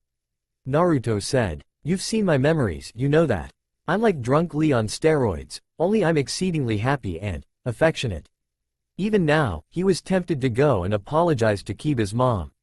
"Not to mention, I'll probably blow my cover. You won't have to worry about being drunk, because I'll be absorbing all of the effects it has on your system, and filtering the negative effects of drinking that much." It was a beautiful day in the neighborhood, and a beautiful day for a neighbor, but Kakashi wasn't feeling as happy about it as one should have been. Why, you ask? Because his student had just given him a death sentence. When he'd first passed Squad 7, Sarutobi had held him after the meeting, and told him in a no-nonsense manner that nothing serious had better happen to Naruto. Now one would think that he meant something like Naruto dying, but that was only one of the minor grievances. Sure, it would have been like losing a grandson, but considering the hazards of the job, he would understand, even as much as he wished it hadn't happened. No, the issues that Sarutobi were stressing were the shinobi vices and pitfalls. Kakashi was informed in no uncertain terms that Naruto was not to become addicted to drinking or gambling. Nor was he to allow Naruto to baom an emotionless drone, a creepy sumbitch with a blood fetish, anything related to youth or the season of spring, or any of the other eccentric quirks that Konoha's shinobi have been known for. He'd also had a scare when Naruto decided to steal his lateness, lame excuses gimmick, but because Naruto only did it for team meetings, and he was obviously doing it to mock him, the Hokage let it slide. This time, however, Kakashi was fearing for his life. Naruto was sitting at the kitchen table eating breakfast, but that's not what had his features pale, or his teammates looking at him in shock. No, that was the result of the insanely huge bottle of sake that was sitting next to his plate. How could he have underestimated the effect Naruto's first kills would have had on his precious student? Add to that the fact that it was not just one enemy, but several dozen. Killing all those mercs must have been too much for his mind to handle, and now he's begun to drown himself in alcohol. He'd even thought that having that cute girl talk to him about it would help, but apparently not, it only stalled the inevitable. Sarutobi was going to kill him for letting Naruto develop a drinking habit. "Naruto, are you alright?" Kakashi asked. "You can talk to me, you know, you don't have to do that. I'm sure even Zabuza or Haku wouldn't mind talking to you about it. Trust me, Kakashi-sensei, this is the only way to forget." Naruto replied. "There are just some things man was not meant to remember." Kakashi paled. It seemed Naruto was taking this harder than he'd thought. The Hokage was definitely going to kill him, now. I knew I shouldn't have let them talk me into continuing this mission after the Demon Brothers showed up. A few days later, as the people of Wave gathered to see the group of shinobi off, Tazuna posed a question. "So what do we name the bridge?" he asked. "It has to be something super cool since it's a super bridge." "How about the Great Naruto Bridge?" Inari put forth. "After the person who gave hope back to our country." The cheers told Tazuna that the name had been accepted. "I like it," he said, before thinking to himself.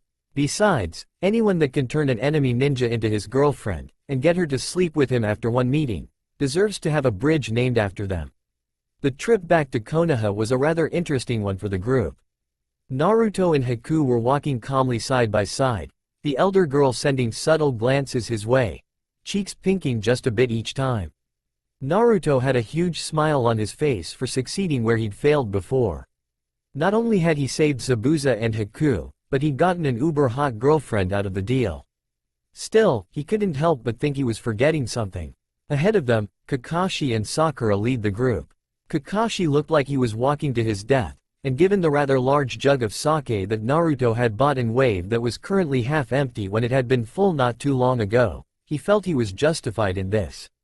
Sakura, who was standing next to him, was trying to figure out why the girl had shunned someone as cool, handsome, and amazing as Sasuke-kun, for a loser like Naruto. Sure, the baka had his moments and damn if they weren't some pretty amazing ones when they occurred, and her crush could be a dick sometimes, but Sasuke-kun was still much better. Sure, she was happy that the admittedly much more beautiful that either she or Ino girl wasn't going to be competition, especially since Sasuke actually liked her. She was still highly nonplussed by the situation. Behind the couple, Zabuza and Sasuke were bringing up the rear. The elder ninja could only stare at the two youngsters in front of him. The blonde was something else, having changed Haku so much, and making him really realized what he truly felt for the girl. Haku, the little brat, had somehow broken through his emotionless defenses, and become like the daughter that he'd always wanted. And now his little mini has herself a boyfriend, and that meant certain talks had to be retalked, with stresses on the opposite side. He'd taught the girl Zabuza before. Shit, this change is going to take some getting used to. Zabuza thought. Looking over, he could sense the glare the brat was giving his teammate, and couldn't help but almost smirk. That brat actually thought he had a chance with Haku. That arrogance, the superior looks, the attitude that he must have thought was cool, and the sense of entitlement that he seemed to exude pretty much guaranteed that Haku wouldn't be giving the boy the time of day anytime soon. About 2 miles out from Konoha, something occurred to Naruto. "Hey, NB, Naruto calls. The Uchiha have an obsession with tomatoes, right?" "Yeah," NB replied. "Well, except for Itachi and Makoto's Pocky obsession, but yeah. Most Uchiha prefer tomatoes." 5. "Well, since I haven't used it, and it'll go to waste as soon as we re-enter Konoha, I want to use my second wave change to give Madara a severe allergic reaction to tomatoes."